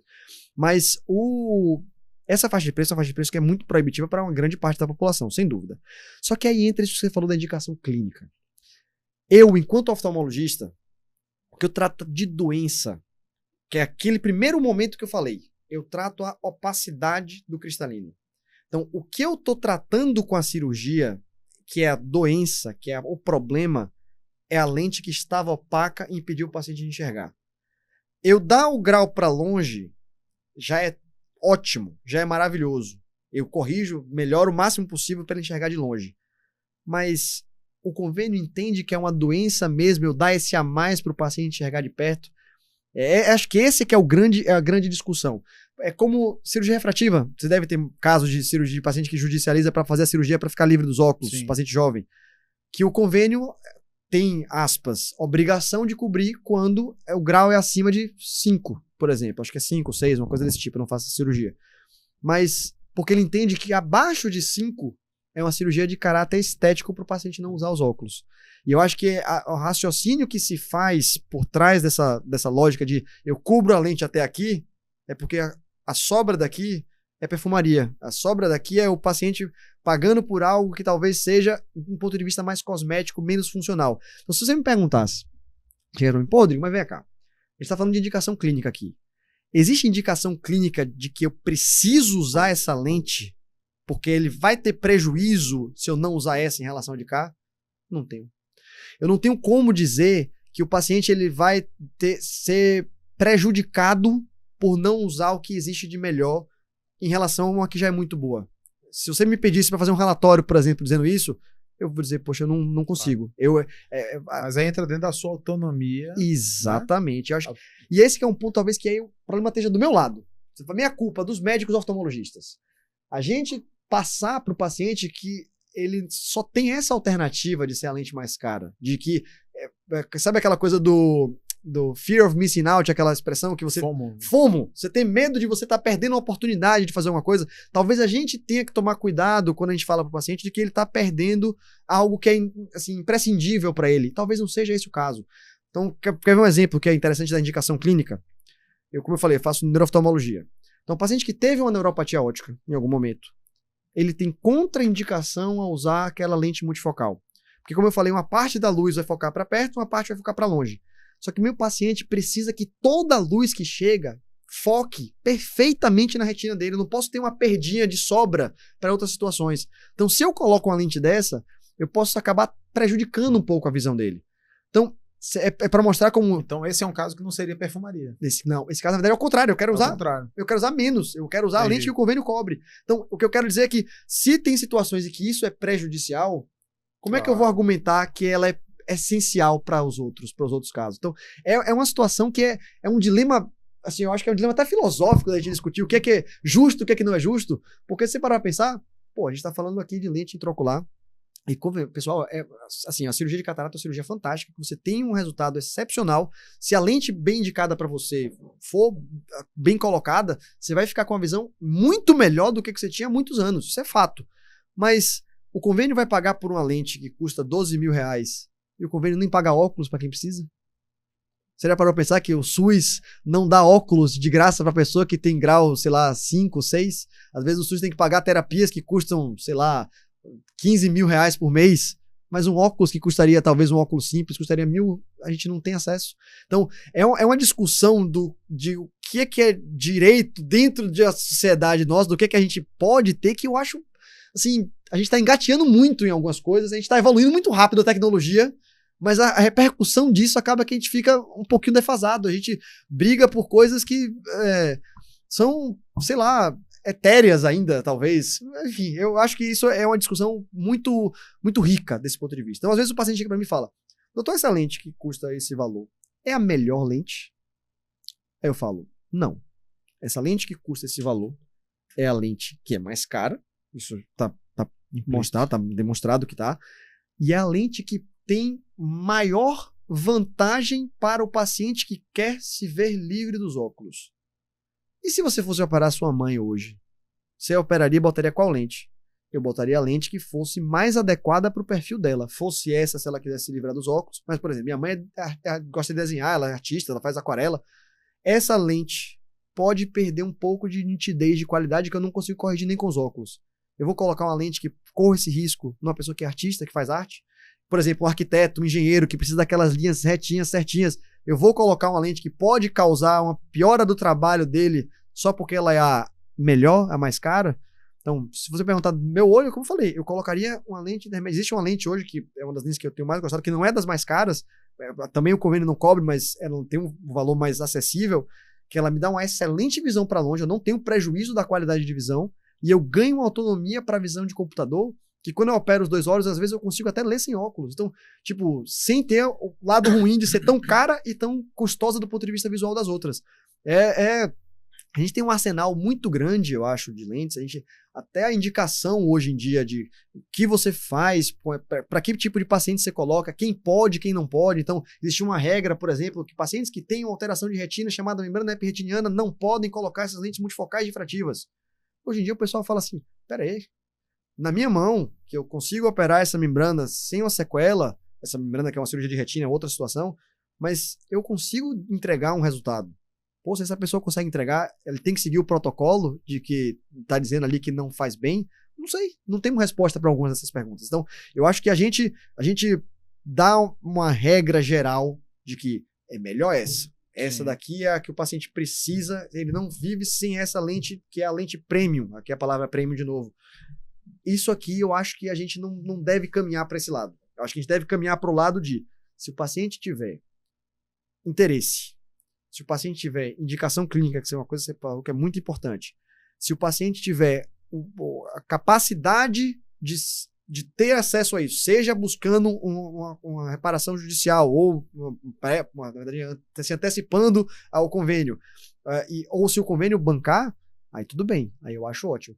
Mas essa discussão de Só porque o médico falou que essa daqui tem que ser colocada, eu preciso correr atrás de qualquer que seja o desfecho. Então, vou vender móveis da minha casa para poder colocar essa lente. Não, eu acho que a realidade inclui todos esses fatores. Eu acho que isso deve ser uma coisa que tem que ficar enraizado aí na cabeça da população. Eu acho que eu tenho uma expectativa meio, sei lá, talvez infantil, que as pessoas a gente vai falar tanto de lentes intraoculares, vai ter tantas possibilidades, que as pessoas vão estar mais orientadas a isso quando chegam nas consultas.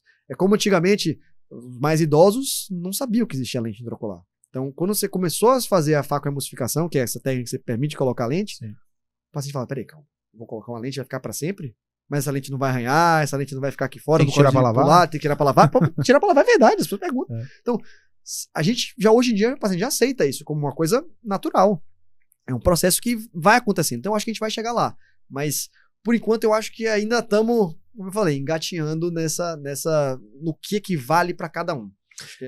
Você trouxe um ponto, e aí, independente de ser a questão da oftalmologia ou não, que é essa discussão de qual tipo, de que sociedade a gente quer. Sim, né? Isso aí. E o que estaria na conta do Estado, né?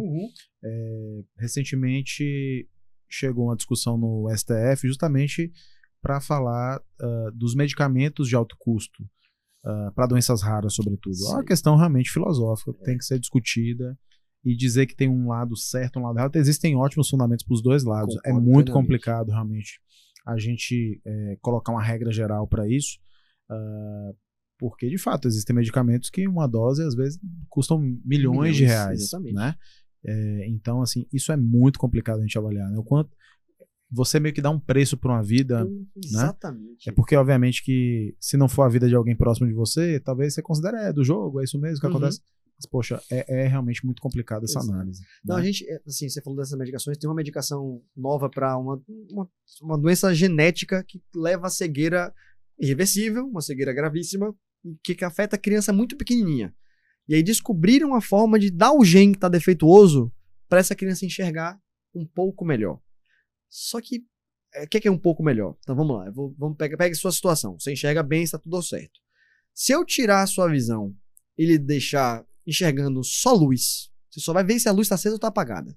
Você não vai ter nada. Mas eu lhe oferecer, não, a luz acesa ou apagada não. Mas você vai ter uma noção de que tem objetos no seu caminho. Você vai falar assim, pô, mas de só luz para ter uma noção que tem objetos, eu não vou conseguir ler, eu não vou conseguir ver as pessoas, eu não vou conseguir... Isso não vale nada. Mas é muito valioso você ter essa noção de conseguir deambular, de conseguir andar para a pessoa que não enxerga nada. Aí entra aquela discussão de, mas isso vale 5 milhões a dose, sei lá quantos milhões a dose? Não sei, não dá, não tem, quem sou eu? Para essa quem pessoa, com certeza. Para essa pessoa vale total. É uma discussão ética muito complicada. Muito profunda. Muito né? profunda. E aí que você vê o quanto que as escolhas, porque quem decide isso hoje é uma escolha política. Sim, né? sim. E obviamente que são cargos vitalícios, então são pessoas que às vezes passam 30 anos lá ocupando esses cargos. Então, o quanto é importante que essas pessoas também estejam evoluindo do ponto de vista ético, filosófico. Exatamente. E uma coisa que me preocupa um pouco hoje na justiça, essa questão midiática, né? Em outros países, o papel dos ministros de tribunais superiores é um papel muito discreto, né? Eles se manifestam através de seus julgados e não através de entrevistas, enfim, de redes sociais. Mas, né, por outro lado também tenta se aproximar um pouco essas autoridades aí, talvez, da população. Mas é uma discussão que talvez a gente teria que estar aqui tomando um vinho e gastaria horas e horas, porque realmente é uma parada bem... Pois é. Bem complicada de se cravar uma decisão final. Assim, até um ponto importante, né? Quando a gente fala assim o papel do advogado, inclusive, na intermediação, costumo chamar assim de intermediação do resultado, é de justamente defender a prescrição médica. Sim. Então, assim, o advogado, eu não tenho como, por exemplo, avaliar se... do ponto de vista clínico, esse é o melhor tratamento. O que eu devo defender é, olha, existe aqui o seu médico de confiança, ou enfim, ele entende que o seu tratamento depende de X, Y, Z. Sim. Né? E se isso está abarcado pela legislação, ou se a justiça entende que nesse tipo de situação ele deveria ter o tratamento aparado pelo plano, aí sim é por isso que a gente vai brigar. Sim. Então eu concordo plenamente contigo. Não quer dizer que a lente mais cara tem que ser para todo mundo. Isso. Não, mas olha, É nesse caso específico, eu entendo que a lente tem que ser essa. E aí você traz um ponto. Eu não sei se outros colegas, de repente, pensam de forma diferente, mas às vezes tem um colega que fala assim, não, eu entendo que para ele o melhor tratamento é esse aqui. Tem, com certeza. Sim. Então, eventualmente, esse vai ser o caminho que aquele paciente vai querer seguir e eventualmente, esse é o caminho que a própria justiça vai determinar, confiando também na prescrição médica. Para isso que existem também perícias e tal. O tema judicialização hoje da saúde é um tema que tem ganhado tanta relevância porque, de um lado, os planos acabam alegando o seguinte, olha, existe uma carta aberta para o segurado de que tudo que acontecer na vida dele eu tenho que dar conta. E não é exatamente assim, né? Por exemplo, você falou da questão dos óculos. Realmente, uma coisa que eu nunca tinha refletido. Pois é. Por que o cara não tem direito a um óculos pelo SUS? Isso. E aí ele tem direito a fazer a cirurgia de catarata. Claro que são coisas diferentes, né? Você já explicou aqui, uma coisa né, não tem a ver com a outra. Tem um peso um peso que é outra, mas de fato é uma questão de saúde pública. Isso, exatamente. Um exemplo que não tem nada a ver. Pô, no carnaval os caras distribuem centenas de camisinhas. Perfeito. É uma questão de interesse de saúde pública também. Não, né? assim, você quer ver um exemplo prático? Eu um dia atendi uma pessoa que me pediram para atender e tudo mais, e ela trabalhava como idosa, cuidadora da idosa. Sim. E aí eu fui atender ela porque acho que ela não enxerga tão bem. E aí eu coloquei ela sentada na nossa cadeira e tal, pra examinar, olhar pra longe. Aí eu coloquei a nossa maior letrona, porque é o hábito, o aparelho liga na maior letrona. Na verdade eu tava pensando, pô, ela cuida da idosa, eu não preciso ligar nessa maior letra. Eu vou botar uma letra um pouquinho menor. Ela, que letra? Estranho. Ela, já usou óculos? Uma vez usei óculos, situação, há muito tempo atrás, mas não me adaptei. Estranho. E quando eu fui examinar, ela tinha 8 graus de miopia em cada olho. Então, assim, ela não tinha acesso ao óculos. 8 graus de miopia, ela não enxerga nada à distância. Ela enxerga aqui a 12 centímetros e meio melhor do que qualquer um. Mas quem vai usar 12 centímetros e meio para qualquer coisa? Então, assim, é o tipo da situação que a pessoa nem sabia que tinha essa dependência toda dos óculos, porque ela não tinha acesso a isso. Eu fico imaginando como é que deve ser ver o mundo depois. É incrível. Então, assim, é aquela coisa do... Eu dei olhos pra essa pessoa porque a gente prescreveu o óculos e aí conseguiu fazer o óculos e fez uma diferença significativa. Mas você imaginar que, pô, como você falou, essa comparação com a camisinha eu achei fantástica, porque você tá provavelmente impedindo a atividade laboral de uma pessoa porque ela tem menos 8. Então, beleza, ela tava cuidando de uma idosa, que bom que ela tinha conseguido, mas e quantos não conseguem fazer nada porque não tem como enxergar, porque não tem esse acesso ao mundo que a gente tá aqui vivendo? É surreal. Aí é o seguinte, a ANS, né, que é a Agência Nacional de Saúde Suplementar, precisa começar a olhar para isso. Inclusive, segunda-feira que vem, eu vou participar de um evento da ANS como ouvinte, obviamente, mas já vou dar uma provocada lá. Já vou dar uma provocada. Justamente, porque de fato eu nunca tinha parado para refletir sobre isso, realmente. Eu acho que com todo profissional de áreas diferentes que a gente for trabalhar aqui, que a gente for conversar aqui, certamente vão surgir questionamentos e provocações que nos levam a refletir sobre essas coisas que, pra vocês, obviamente, são muito óbvias, né? Não, na verdade, nem. Mas pra gente... Eu falo com outros oftalmos e as pessoas sempre pensam, assim, existem campanhas de entrega de óculos, principalmente para crianças, várias campanhas, tem essas campanhas agora que estão acontecendo muito por conta da filha de Thiago Leifert, uma campanha que faz uma avaliação geral, então isso é muito legal, mas ainda assim eu acho que o paciente muitas vezes, eu atendo no Hospital Irmanducci, eu faço a parte de neurooftalmologia lá, pô, eventualmente o paciente diz que não conseguiu fazer os óculos porque era caro, não conseguiu fazer os óculos porque era caro, então não existe um programa nacional de óculos para determinadas ametropias, então graus mais altos, que poderia ser uma coisa assim, esse paciente tem indicação. Eu prescrevo, às vezes, tratamentos, como você falou, tratamentos que são muito caros para o paciente usar a vida toda. O colírio de glaucoma, às vezes, custa quase R$200 o frasquinho. Então, se a gente pegar esse colírio de glaucoma e somasse, isso vai dar mais caro do que esses óculos que os pacientes, às vezes, precisariam. Não seriam óculos estéticos, bonitos, coisas assim, mas que dessem pelo menos funcionalidade. Então, eu acho que talvez exista uma coisa que não está sendo tão posta em prática, às vezes está lá escrito em algum regimento, alguma coisa dizendo, óculos... E tudo que a gente falou aqui vai por água abaixo. Vai por água abaixo, pode ser que tenha, mas não está sendo posto em prática. Exato, pelo menos não tem acesso ao paciente. Exato. Isso é importante. Não, perfeito. Você tocou num ponto interessante aí, que eu não estava aqui nem no meu script. Eu sempre escrevo alguma coisa aqui, para ter uma linha de raciocínio com o nosso convidado. Mas você falou do caso da filha do Thiago Leifert, que realmente é um caso que mobilizou. Você podia falar um pouco, você conhece o caso, imagina? Esse caso, na verdade, é emblemático porque ele gerou uma mudança de paradigma para uma condição que, não vou dizer que é comum, não é comum, tá, pessoal? Câncer em olho de criança realmente é incomum, mas acontece. De vez em quando aparece. Então, retinoblastoma, que é esse tumor intraocular, que é um tumor maligno, a gente tem que fazer um tratamento. Antigamente, a única forma de se tratar era tirando os olhos das criancinhas mesmo, então isso era uma coisa mutiladora, você gerava todo um estigma mais pra frente e tudo mais. Então, isso gerou uma noção populacional. Agora, todo mundo ouviu falar, pelo menos, ouviu o galo cantar, alguma coisa, que existe essa possibilidade.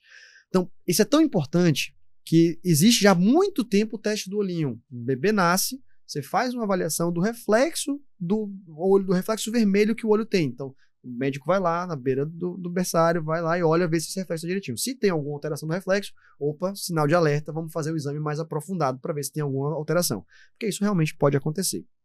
Aí entram protocolos que existem hoje em dia das sociedades tanto de pediatria como de oftalmologia pediátrica, de que momento se fazer o exame. Existem protocolos, na verdade, em atualização. Se eu não me engano, hoje em dia já falam que tem que ter uma consulta aí nos primeiros 6 meses, se eu não me engano. Eu acho que é isso que tá aí. Falaram isso, né? Acho que então, uma avaliação oftalmológica com oftalmopediatra para fazer uma análise direitinho. Grau, beleza, mas grau não vai ser tão importante, a visão ainda está desenvolvendo isso aí. A maioria das crianças não vai precisar de óculos nesse momento. É mais pra gente achar problemas que precisam de um tratamento mais precoce. E essa doença é uma delas. Mas hoje em dia a gente tem possibilidade de quimioterapias tanto que são sistêmicas, como as quimioterapias para cânceres em geral, quimioterapias são localizadas nos olhos.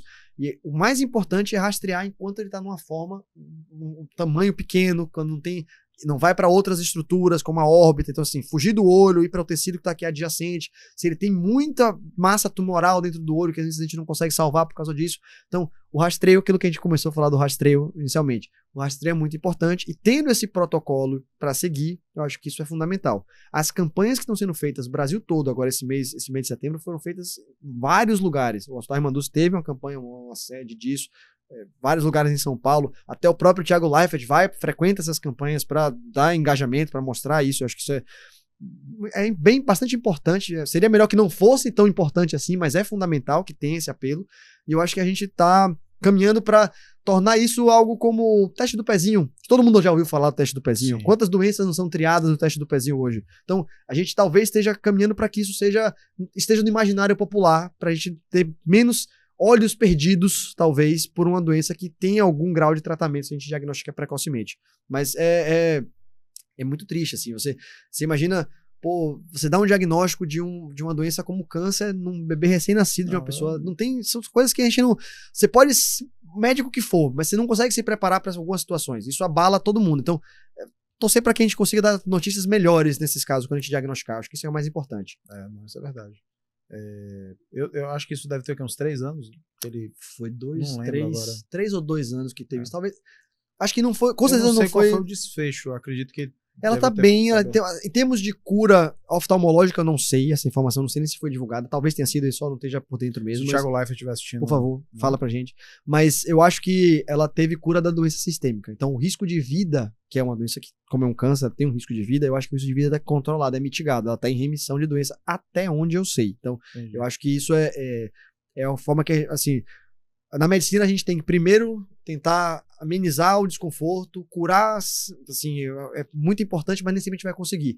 Talvez nesses casos a cura seja já o que a gente pode almejar e ter perdido um olho seja vamos dizer, o sucesso do tratamento. Então, o ideal, sempre manter função, manter tudo ok.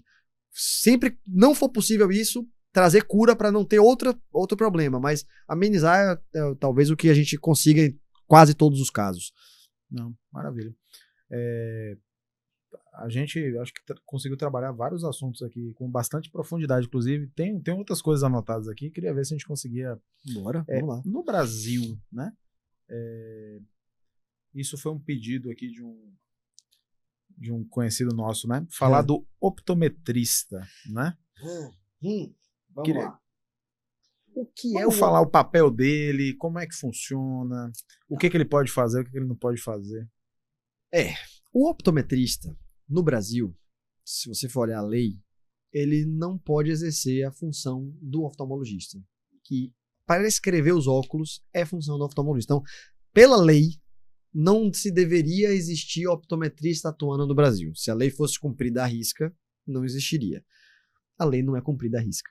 Essa que é a verdade. Então, existem optometristas que são pessoas que olham os olhos dos pacientes com a intenção de prescrever esses óculos, alguns até se aventuram a examinar os olhos mesmo. Muitas vezes o paciente não sabe que não está sendo atendido por um médico.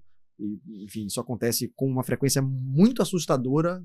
Até em Salvador mesmo a gente tem isso. Não é uma coisa que a gente tem aqui pro interior, aqueles lugares escondidos, não. Isso acontece, assim, às vezes até olhos vistos. Não tem nenhum mistério. E, teoricamente, não deveria existir. A questão do optometrista é um pouco mais polêmica, e eu não vou ser...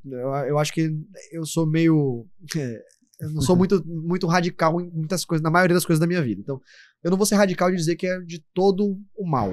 Não é mesmo. Então, muitas vezes, a única coisa que o paciente tem acesso para cuidar da saúde ocular dele é um optometrista. É melhor que ele tenha alguém que possa cuidar do que ele não tenha ninguém? Acho que sim. Essa pessoa que está lá é uma pessoa capacitada para dar um diagnóstico precoce de um glaucoma, por exemplo? É capacitada para dar um diagnóstico precoce de uma catarata, de descobrir que o paciente tem uma retinopatia diabética? A maioria das vezes não. Isso talvez seja um problema grande também. Então, é aquela coisa de achar que eu vou tampar o sol com a peneira se eu autorizasse o optometrista a exercer. Mas é tão questionável, é tão brigado isso, se você for para outros países, não só o optometrista é uma especialidade que é legalizada e pode atuar, existe ensino para isso, você tem uma parte curricular de optometria importante, que eles fazem parte dos centros oftalmológicos.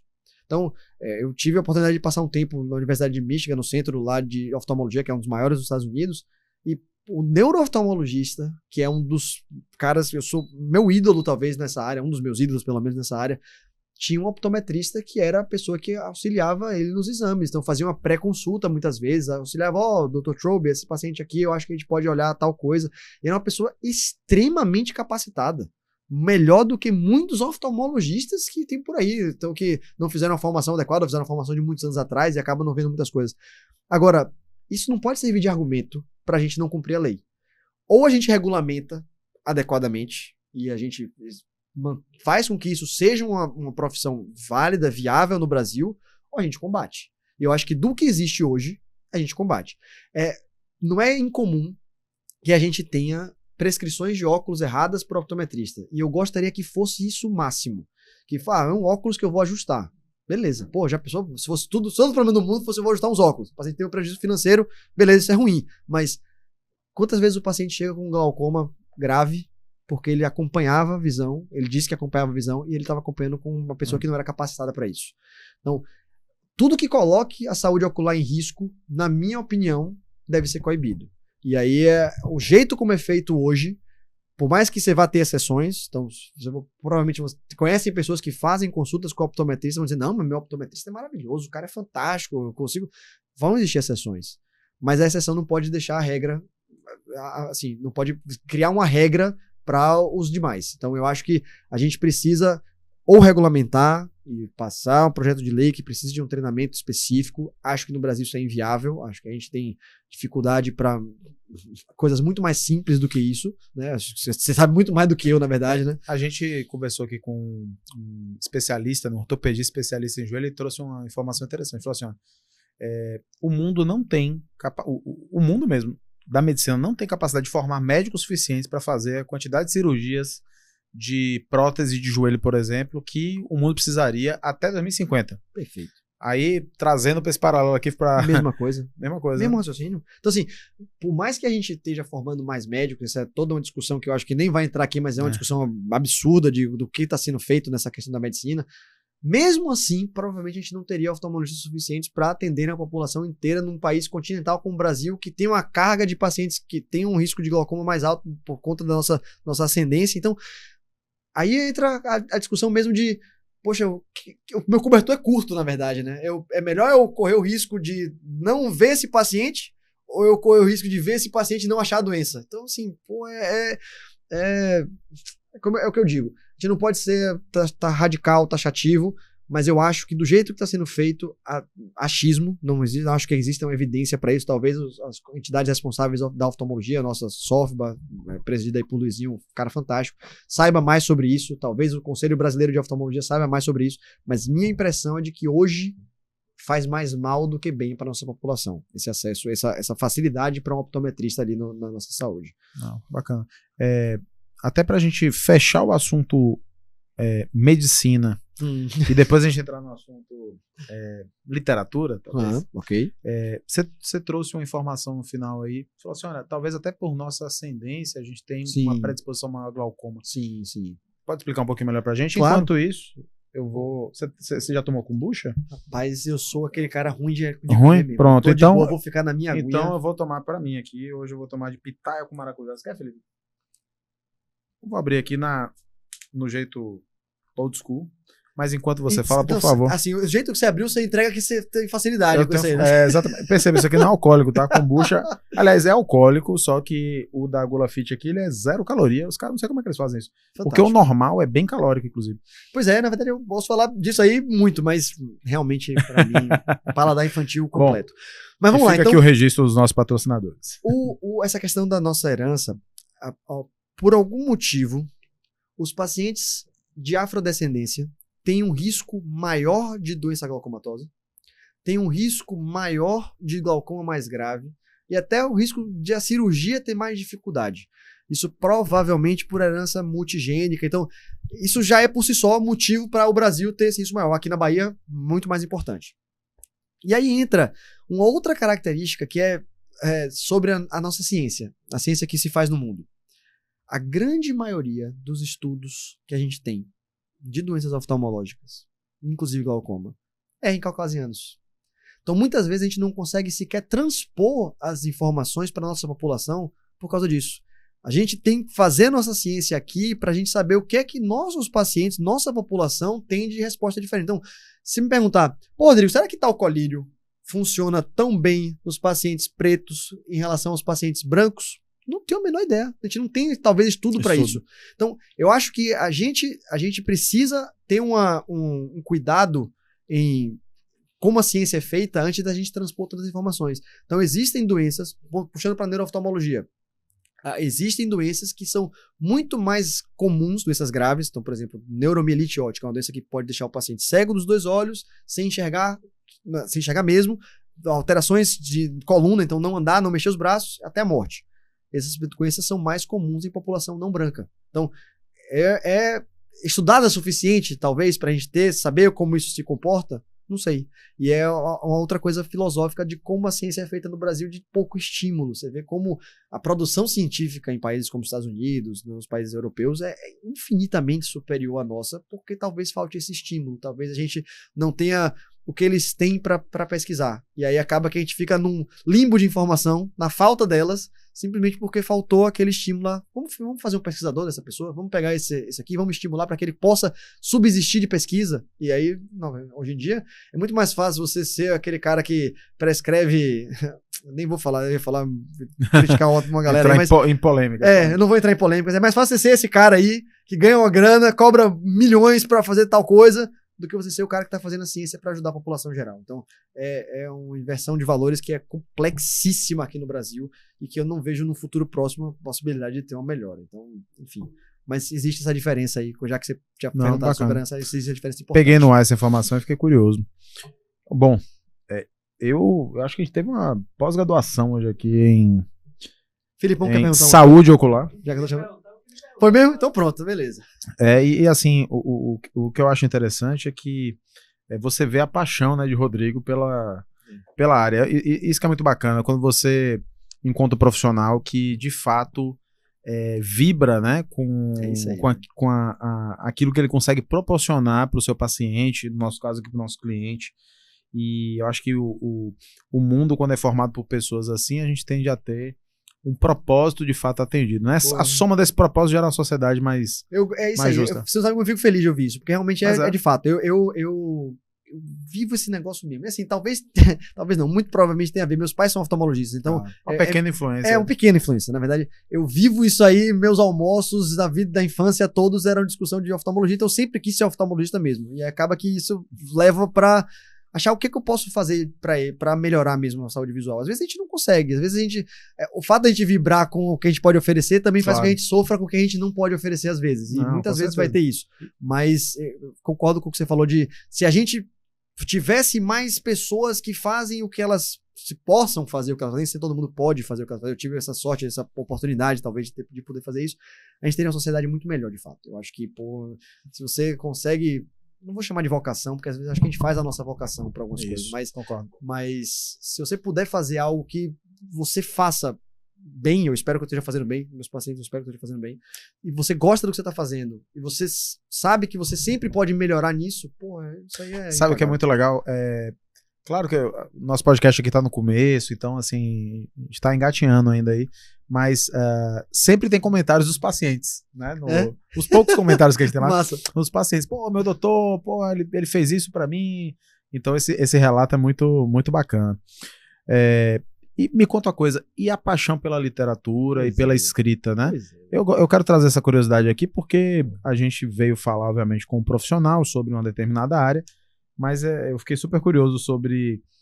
E sobretudo porque a gente estava falando aqui do papel da leitura, né? Então a gente vai pegar esse gancho.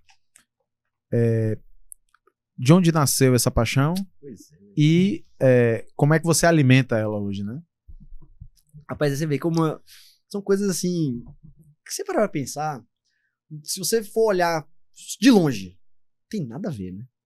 O cara... Não sei, vamos dar um zoom aí, né? É isso aí, pois é. Se você olhar de longe, você fala assim, mas médico e gostar de escrever e tudo mais. Mas, assim, no fim das contas, primeiro, vamos puxar lá pra você perguntou de onde veio. Eu sempre gostei de história, sempre gostei, não história da história da humanidade, mas histórias. Eu sempre gostei de contar causos, eu sempre fui eu gosto dessas resenhas e tudo mais. Então, o Luquinhas aqui do História sabe disso, que a gente gosta dessa resenha mesmo. Então, acho que isso veio meio natural. Eu sempre gostei de me aprofundar e contar a mesma coisa. Meu pai sempre foi um bom contador de causos, então eu aprendia muito a contar esses causos, a dar aquela floreada e tudo mais, e acabou ficando uma forma de... Só a oralidade da coisa foi ficando pouco. Eu gosto de criar, eu gosto daquela coisa de inventar essas coisas novas, então... Sua mãe pinta, você escreve. Pois é, acho que a veia artística talvez seja mais ou menos por aí. Só que aí entrou a faculdade. Na verdade, entrou vestibular. Acabou, velho. Sabe aquele momento que, assim, eu não lia nada, eu não tolerava a ideia de você ter que ler coisa pra fazer prova de vestibular, eu não quis ler nenhum dos livros do vestibular por pura raiva mesmo, de tipo, ninguém me obriga o que eu quero ler e tudo mais, eu meio que morri. E aí, quando eu tava na faculdade, e aí entra a situação específica de que na UFBA aqui, pra medicina, se você chegasse um pouquinho depois das 7 horas, você não achava vaga pra estacionar. Então eu chegava antes das 7 horas e levava um livro. E aí comecei a ficar esperando, lendo o livro. E aí, comecei a gostar de ficção científica e tal. E falei, eu gosto disso aqui. E eu podia retomar aquilo que eu gostava de contar a história e comecei a escrever. E aí, comecei a escrever umas coisas e escrevendo coisas simples. Então, por exemplo, nessa época, sem dúvida, ninguém sabia que eu escrevia. Não era uma coisa que eu falava muito para as pessoas, porque era uma coisa para mim mesmo e tudo mais. E, na verdade, sempre vai continuar sendo para mim mesmo. Mas aí como eu falei, eu tive essa oportunidade de fazer estágio nos Estados Unidos. E no primeiro estágio que eu fiz lá, eu passei 7 semanas numa universidade no interior do Maine. Era um curso que a Universidade de Harvard oferecia, mas era em outro lugar, porque era um summer camp, digamos assim. E era dentro desse college, dessa instituição, e era um calor desgraçado, porque era no verão, no Maine, nos Estados Unidos, são, assim, umidade do ar de 98%, se não fosse 100%, um negócio absurdo, eu nunca assisti um calor na minha vida. E não tinha muito o que fazer, além de fazer as aulas, eu jogava um tênis com um amigo e tudo mais, e eu retomei essa coisa da escrita. E aí eu comecei a escrever e eu terminei um livro. Aí eu falei, caramba. Em 7 semanas. Já tinha começado. Não vou dizer que eu terminei o livro em 7 semanas, não. Minha esposa até brinca que um dos livros tem que ser 7 semanas no Maine, um dia o título, porque isso é maluquice. Mas enfim. Legal. Aí eu terminei esse livro e falei, velho, eu escrevi um livro, caramba. E aí, que massa. Beleza. Mas escrevi um livro também, larguei pra lá, deixei quieto. E aí eu fiz um outro estágio, eu tava escrevendo um pouquinho mais frequente, assim, durante a residência de oftalmologia. Aí veio a pandemia, velho. Se alguém, durante a pandemia, não repensou a vida toda, assim, naquele contexto de lockdown, de você sabe o que você qual vai ser o futuro, o que vai acontecer. Eu acho que essa pessoa tem uma cabeça muito boa. Então, assim, nesse momento... Ou é muito alienado. Ou é muito alienada. Eu não queria falar isso não, porque deve ter uma galera alienada aí, mas... Aí eu falei, pô, velho, e aquele negócio que eu gosto de escrever? Esse é um negócio que me completa e tal. Pô, acho que eu podia levar isso adiante, sem falar no fato de que um dos livros que eu tinha começado a escrever em algum momento era de uma pandemia, que as pessoas perdiam o olfato e tudo mais. Então eu falei, pô, aí, ó. Antes? Antes, bem antes. Eu nem terminei esse livro. Um dia, quem sabe, eu termino. Eu falei, pô, então vou escrever mesmo, vou começar a mostrar pras pessoas. E fui mostrando pras pessoas, fui mostrando pros amigos, as pessoas, pô, velho, tá legal, tá massa, pô, tá legal, pô, velho, vá, capricha nisso aí e tudo mais. Aí eu comecei a fazer curso disso e tudo mais. Eu estudei sobre o mercado literário, fiz curso de escrita mesmo, fiz nada muito também formal, não fiz faculdade, nada disso. Eu talvez tivesse sido um outro momento da vida, tivesse sido uma formação um pouquinho diferente. Até que eu resolvi publicar um livro e falei, pô, vamos lançar aí pra ver que tal. E aí eu publiquei esse primeiro numa plataforma aí online, uma coisa escusa, Wattpad, bem legal, assim, de literatura amadora. E, pô, ganhei um prêmio de um bom livro do ano e tudo mais. Legal. Qual é o nome do livro? 6 Voltas Depois. Esse primeiro que eu lancei é um livro de ficção científica, que é a ideia que, assim, a humanidade foi atacada por aliens que estavam morando aqui perto, num planetinha que não existe, totalmente real, e ela tá quase dizimada. E aí, 72 anos mais adiante, a humanidade resolve se vingar. E a ideia é sobre essa vingança, passando no ponto de vista de um cara que foi perpetrar essa vingança lá, e a humanidade que ficou aqui só acompanhando o que está acontecendo lá em cima. E acontece um acidente, uma situação inesperada, e aí você tem o ponto de vista do cara, que não sabe o que está acontecendo na humanidade, e você tem o ponto de vista da humanidade que só sabe que aconteceu alguma coisa com o cara, mas não sabe o que está acontecendo de fato com ele lá. E aí você pensar toda essa questão do medo, do receio do que está acontecendo, da loucura que você entra, na paranoia, talvez, às vezes, das coisas. Eu gosto muito dessa questão do extremismo. Eu falei que eu não sou radical em muitas coisas da minha vida, eu sou meio eu digo que eu sou um centrista radical, na verdade, para tudo. Então, essa discussão do que é certo e errado num contexto desse, de ter pessoas que defendem você dizimar outra civilização, de ter pessoas que são radicalmente contra, e como você conduzir um meio termo nesse caminho, a ideia do livro é ir bem por aí. Não vou dar spoiler do que vai acontecendo adiante. E aí, pô, isso aí foi uma motivação a mais pra eu realmente achar que tava no caminho certo. Tanto foi uma motivação a mais, e aí vamos voltar pra oftalmologia. Eu tava nesse momento terminando a residência. Eu fui preceptor um ano, porque o preceptor é o ex-residente que fica ensinando os residentes lá na USP. Eu tava nessa fase de preceptoria, e aí eu, fazendo neurooftalmologia, o atual professor titular da USP lá é um neurooftalmologista, era meu chefe, um dos meus ídolos, o cara é um cara fantástico, um neurooftalmologista, e um cara pesquisador nato, aquele cara que vive disso, ele ama essa coisa da pesquisa. Então, natural de quem estava sob a tutela dele, seguiria o caminho do doutorado, isso é um caminho absolutamente natural. E eu pensei, pô, velho, mas se eu for fazer doutorado, provavelmente eu vou ter muito menos tempo para escrever, um negócio que é minha realização pessoal fora da medicina, assim, tudo mais.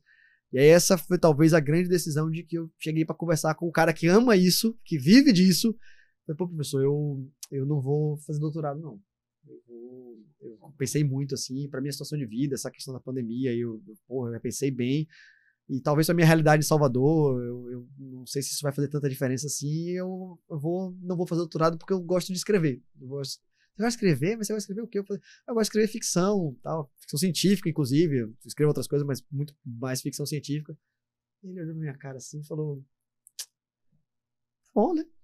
Tipo, beleza, que jeito, mas, enfim, aquela coisa do tipo, existe esse outro caminho mesmo, essa outra coisa, e por enquanto é uma coisa que eu faço porque me agrada mesmo. Então, assim, eu continuo escrevendo.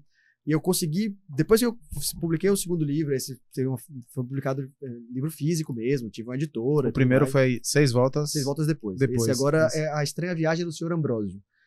Gostei do nome, Sr. Ambrósio. Pois é. O Sr. Ambrósio é um bilionário brasileiro, inventado. Tio Rico. Pois é, vamos chegar nele. E esse é o cara que resolve, um belo dia, se picar para um outro planeta, que receberam um convite dessa espécie alienígena. E ele resolve bancar uma missão para isso. Como esses bilionários estão viajando pro espaço agora aí fácil, isso foi antes desses bilionários começarem aí também. Tudo copiando, os caras. Pois é, os caras, você vê, o mundo tá me copiando, a pandemia e tudo mais, o cara quando é doido acredita que tudo tá em cima dele, né? E aí a missão não dá certo. Só sobrevive ele num planeta estranho. E aí ele começa a revisitar momentos da vida dele antes de chegar nessa situação que ele tá, e acaba que a história vai levando você a pensar, pô, a vida dele desse jeito. sendo que ele está sendo assombrado o tempo inteiro por uma figura inexplicável. Ele está sendo assombrado, enquanto ele vai reviver nesses momentos, por ele mesmo. Tem um antagonista dele, é a figura dele própria. Eu tinha que ter trazido Dr. Cássio Silveira, que teve aqui, que é psiquiatra. Sim, poderia. Ia ser ia ser interessantíssimo esse debate. Pois é, não, as ordens, inclusive, o dia que você quiser. Aí, assim, esse livro é uma ficção científica um pouquinho menos dura, assim, uma coisa muito mais pensada, muito mais filosófica. Tem um autor que eu gosto muito, Philip K. Dick, que é meio baseado na obra dele. E aí, uma das minhas professoras lá do Neurooftalmologia também, muito simpática, uma senhora extremamente agradável, eu gosto muito dela. Ela leu meu livro. Então, pô, só isso já foi uma vitória. E ela chegou pra mim, olhou pra mim, eu li seu livro, gostei. Você é meio doido, né? Você falou, pô, esse também foi show. Esse foi o segundo melhor elogio, acho que eu recebi dos professores da oftalmologia. E aí eu continuo nessa, hoje em dia, tenho sorte de ter uma agência que representa essa minha parte literária, estamos caminhando para ver quais são os próximos passos de publicação, se vai ter alguma coisa, continuo escrevendo. E aí o que eu percebi que não são diferentes, de fato, a oftalmologia da literatura. Na verdade, a medicina não deveria ser tão diferente. No fim, o que a gente está vendo, lidando do paciente, são as histórias de vida dele, muitas vezes. Então, é uma coisa que eu gosto de dar muito em aula quando eu estou falando da neurooftalmologia. Na oftalmo, se eu boto você naquele aparelhinho, encostou lá o queixo e a testa, e eu olho o seu olho sem você me dizer nada, você não precisa falar uma palavra, eu consigo ver que você tem uma catarata. Eu consigo estimar quanto essa catarata atrapalha a sua visão. Se eu coloco no outro aparelho, eu sei o grau que você tem sem você nem me dizer, eu pelo menos estimo muito próximo disso. Eu vejo se você tem uma retinopatia diabética, então às vezes eu dou diagnóstico de diabetes sem o paciente sequer saber que ele tem diabetes. Eu vejo o glaucoma, então eu tô acostumado a ver. Eu não preciso perguntar, eu não preciso da sua informação. E na neurooftalmo não é bem assim. Como é tudo do olho para trás, uma área que eu não consigo acessar, se eu não sei o que você está sentindo, o que está lhe afligindo, eu dificilmente vou dar um diagnóstico certo. Dificilmente vou pedir o exame que eu preciso, às vezes nem preciso de exame nenhum. Então, muitas vezes você olha no fundo de olho e você fala para o paciente, você é vegano? Aí o paciente, sim. Se você não repõe B12? Aí o paciente, não. Porque a gente tem sinais de que indicam isso. Isso é raro, isso é incomum. Mas uma outra anedótica muito boa é que às vezes o paciente chega para mim com uma perda de visão que não consegue esclarecer, ninguém sabe o que foi. E aí eu pergunto pra ele, vejo o fundo de olho muitas vezes, eu não vi ainda, tô perguntando. E na família tem outros casos disso. Aí o paciente, tem uns tios aí que não enxergam mesmo. Eu falei, são todos do lado de sua mãe? Aí o paciente para, faz as contas, regala o olho assim e fala, são todos do lado da mãe, mas como é que você pode saber disso? Porque a herança genética de algumas doenças vai para esse lado. Então, tudo isso, se você for parar para pensar, são histórias, são as pistas que a gente vai tendo. E se você consegue montar uma história do que o paciente tem com aquelas informações, isso ajuda muito a dar o diagnóstico. Então, o montar a história clínica acaba ajudando a montar uma história literária. E o saber conduzir um storytelling, que é o termo talvez da moda, o branding, storytelling, essas coisas, se você conseguir mexer nisso aqui, talvez você tenha uma facilidade para juntar essas informações que muitas vezes vêm soltas do paciente, assim, o que aconteceu antes, o que aconteceu depois, o que é cada coisa, para onde vai cada um. Então eu acho que acaba me ajudando de certa forma no que dá para dar diagnóstico e tudo mais, e ajuda muito em dar aula. Isso é uma coisa que, eu achei talvez o efeito colateral mais interessante, que a aula hoje em dia, apresentações e tudo mais, tem muito desse storytelling, né? Tem muito dessa coisa do como você vai fazer o slide para o aluno estar lhe acompanhando no que você está falando. Para estar disputando com o celular, né? Isso aí, a atenção, eu tenho que estar brigando pela atenção ali o tempo todo. Então, eu acho que acaba que a aula fica com um roteiro interessante, se você conseguir pensar nisso, se você for aquela coisa até técnicas mesmo de literatura que você coloca na aula e funcionam muito bem, são muito legais. Então, eu acho que isso me ajudou um bocado. Te complementa com o profissional. Complementa com o profissional. E aí, por esse estudo todo, é uma coisa que eu acho que eu recomendo para qualquer pessoa. É assim, faz alguma coisa de criatividade. Eu acho que o bom profissional, ele é um bom profissional que ele tem o conhecimento técnico daquela coisa, em qualquer área. Eu acho assim, talvez eu esteja sendo até exagerado, determinista demais. Mas eu acho que o bom é o cara que tem a coisa técnica. Talvez a mais que você possa ter já não tem diferença tão do que ele sabe da técnica da coisa. É do quanto ele consegue pensar em cima disso. É do quanto ele é criativo em cima do que está acontecendo ali. Acho que para o direito isso é muito importante.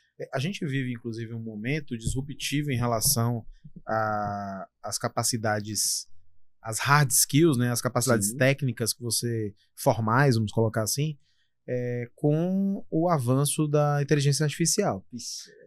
E curiosamente se falava muito sobre a substituição dos postos de trabalho, muito em relação a trabalhos braçais, mas o que a gente tem visto é justamente o oposto. Só que são atividades intelectuais que demandam pouca sensibilidade humana. Sim. No direito, por exemplo, hoje eu uso muito o ChatGPT. Hoje eu não tenho uma posição operacional dentro do escritório, mas eventualmente em casos que eu ainda atuo, ou casos que eu preciso orientar cliente, eu organizo muitas ideias no ChatGPT, por exemplo. E o que a gente percebe hoje é que o ChatGPT tem a capacidade de pegar um processo inteiro e trazer com muita qualidade, inclusive, dentro de uma linha média, assim, inclusive comparando com os profissionais que estão no mercado, resolver o problema. Sim. Então, assim, como é que eu vou me destacar no mercado se tem hoje uma ferramenta que resolve em 30 segundos um problema que eu vou demorar 3 horas, 5 horas? E tá acessível para todo mundo. Aí eu acho que entra isso. O quanto você consegue ser humano para não ser substituído pela máquina. Mas não é ser humano apenas para sentir as coisas. É ser humano para entender o que são as expectativas do outro lado, no caso da advocacia, sobretudo, esse alinhamento de expectativa entre aquilo que o nosso cliente deseja, aquilo que eu posso entregar, e compatibilizar isso para que ele não se frustre ou para que a gente consiga, de fato, atender aquilo que ele precisa e não o que ele quer. Eu acho que o fato de você conseguir entender de pessoas é o que vai tornar você insubstituível. E eu acho que assim, vai demorar muito para a máquina conseguir chegar nesse ponto. Não sei até quando, né? Pois é, assim... Aí vai ser mais um livro de Rodrigo. Já Exato. que você comentou, inclusive, eu tô escrevendo no livro, né? Tá lá parado, a gente não tem tanto tempo para escrever. Então, assim, eu tenho escrito, tive uma ideia de ver como fica esse bate-bola aí com o ChatGPT em relação à escrita. Isso é uma coisa que tá sendo bem interessante.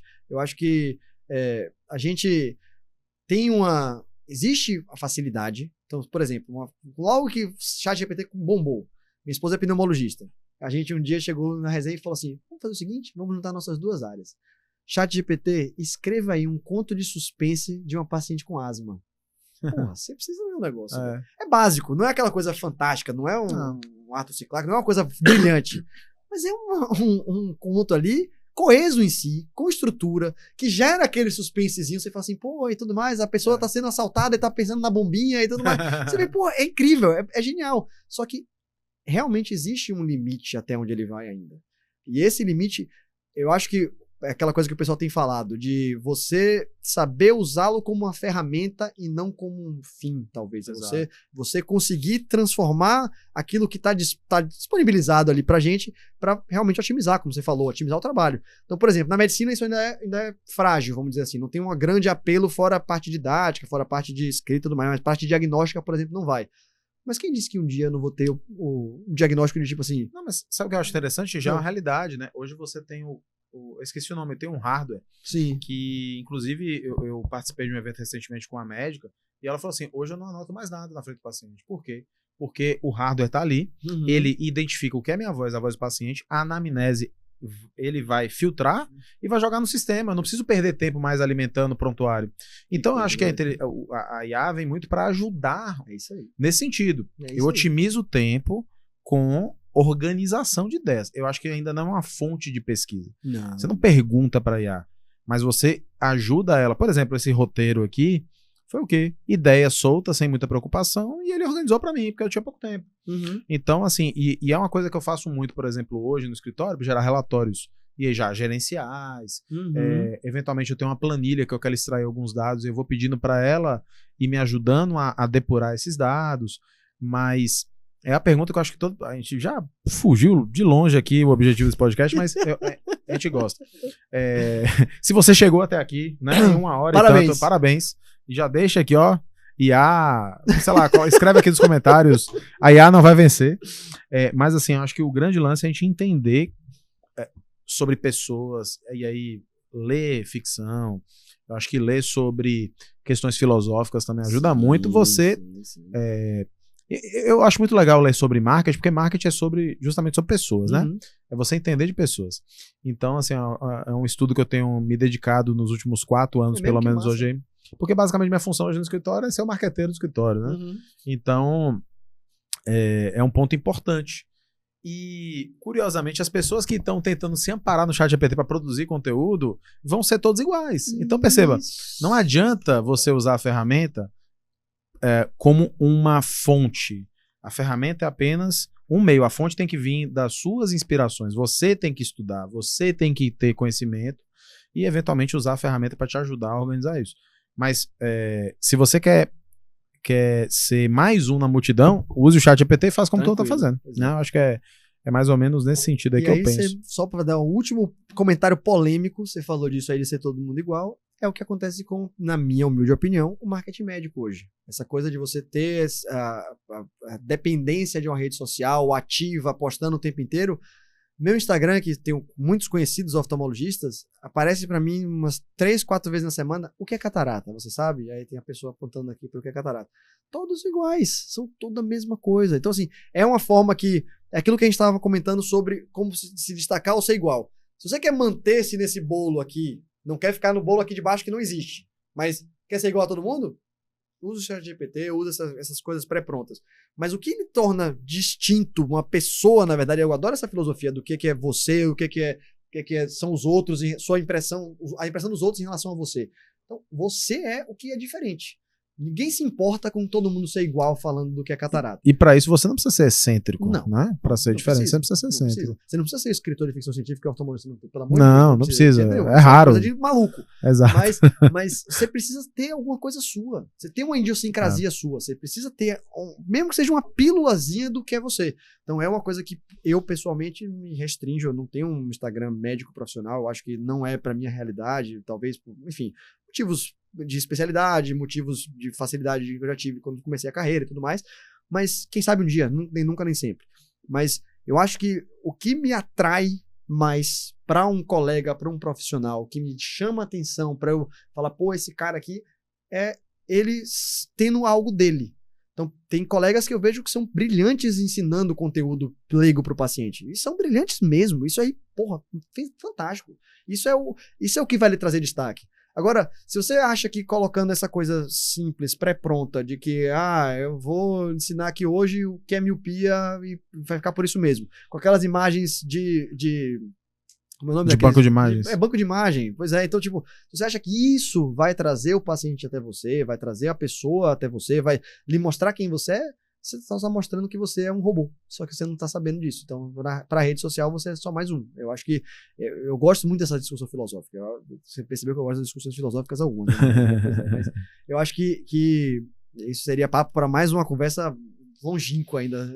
A gente vai trazer Cássio para a gente falar aqui sobre as idiosincrasias e a conexão entre o direito, a psique humana e a ficção. Rapaz, eu acho que esse tem podcast eu tô... Uma mistureba aí. Eu não sei se eu sou convidado, não, mas eu tô pelo menos querendo ouvir. Bom, Rodrigo, cara, passou voando aqui. Acho que tem mais de 2 horas que a gente tá conversando. Não sei quanto tempo tem. Tem 1h46. Mas assim, pra mim foi muito rápido, talvez por essa paixão que você mostra aqui eu achei fantástico pelo assunto. Como diz o povo, habla e habla, né? Começa a falar, não para mais. Mas, cara, muito obrigado pela sua presença aqui. Eu acho que foi muito esclarecedor. Espero que as pessoas que estejam aqui nos vendo até agora, né? Depois de 1h46, tenham aproveitado bastante aí, tenham ampliado o seu nível de consciência em relação às soluções e também aos problemas, né? E, enfim, eu acho que em breve, talvez, quem sabe, né? Nem nunca, nem sempre, né? A gente se veja por aqui novamente, né? Se você quiser deixar um último recado aí, seja relacionado à medicina, seja relacionado à questão da escrita, fica à vontade. Eu acho que o último recado mesmo, na verdade, é agradecer primeiro. Pô, foi fantástico. Foi um bate-papo muito massa. Eu achei que... Não sei se o ChatGPT ajudou muito demais aqui nesse roteiro, mas ficou top. Parabéns a você ou ao ChatGPT, a qualquer um dos dois. Mas assim, realmente achei muito bom. Achei que foi uma oportunidade de a gente desmistificar, como a gente tinha falado que ia falar desses detalhes. Eu acho que aquela discussão que a gente entrou ali das lentes, talvez seja uma coisa importante para os pacientes, é uma coisa que está cada vez mais aparecendo. Então eu acho que assim, o que Riva falou. Focar no cuidado médico mesmo. Sem exageros, aquele começo que a gente falou também de não exagerar. E prevenir, sempre o melhor remédio. Sempre que possível, ter confiança no seu médico para que ele tenha um maior cuidado para você, Se existir qualquer questão, segunda opinião sempre é válida. Os médicos não ficam ofendidos com segunda opinião, tá, pessoal? De jeito nenhum. Na verdade, é até uma forma de confirmar aquilo que a gente tá suspeitando. Se você tem confiança no seu médico e tá achando que indo para outro você vai estar traindo a confiança dele, não se preocupe. Isso é uma coisa que acontece naturalmente e pode acontecer mesmo. E eu acho que a gente pensar fora da caixinha. Acho que talvez seja essa a grande coisa, essa parte final que a gente estava comentando, de ser um pouquinho diferente, de que mesmo pro médico, às vezes, o pensamento um pouquinho fora, não pode fugir muito do tema, você não pode alucinar que tem um diagnóstico, alguma coisa assim, mas você saber que tem uma maleabilidade ali protocolar, você saber que nem sempre o mais caro é o melhor, esse tipo de coisa eu acho que é fundamental. E foi realmente um prazer. Outro aqui, eu tô nas ordens. Maravilha. Bom, agradeço a sua atenção mais uma vez e por hoje é só. Obrigado, Felipe, por mais um episódio. Obrigado a você que nos acompanhou até aqui. E se você chegou até aqui, obviamente, você já deixou o seu like, já se inscreveu, já ativou o seu sininho e nos vemos na próxima.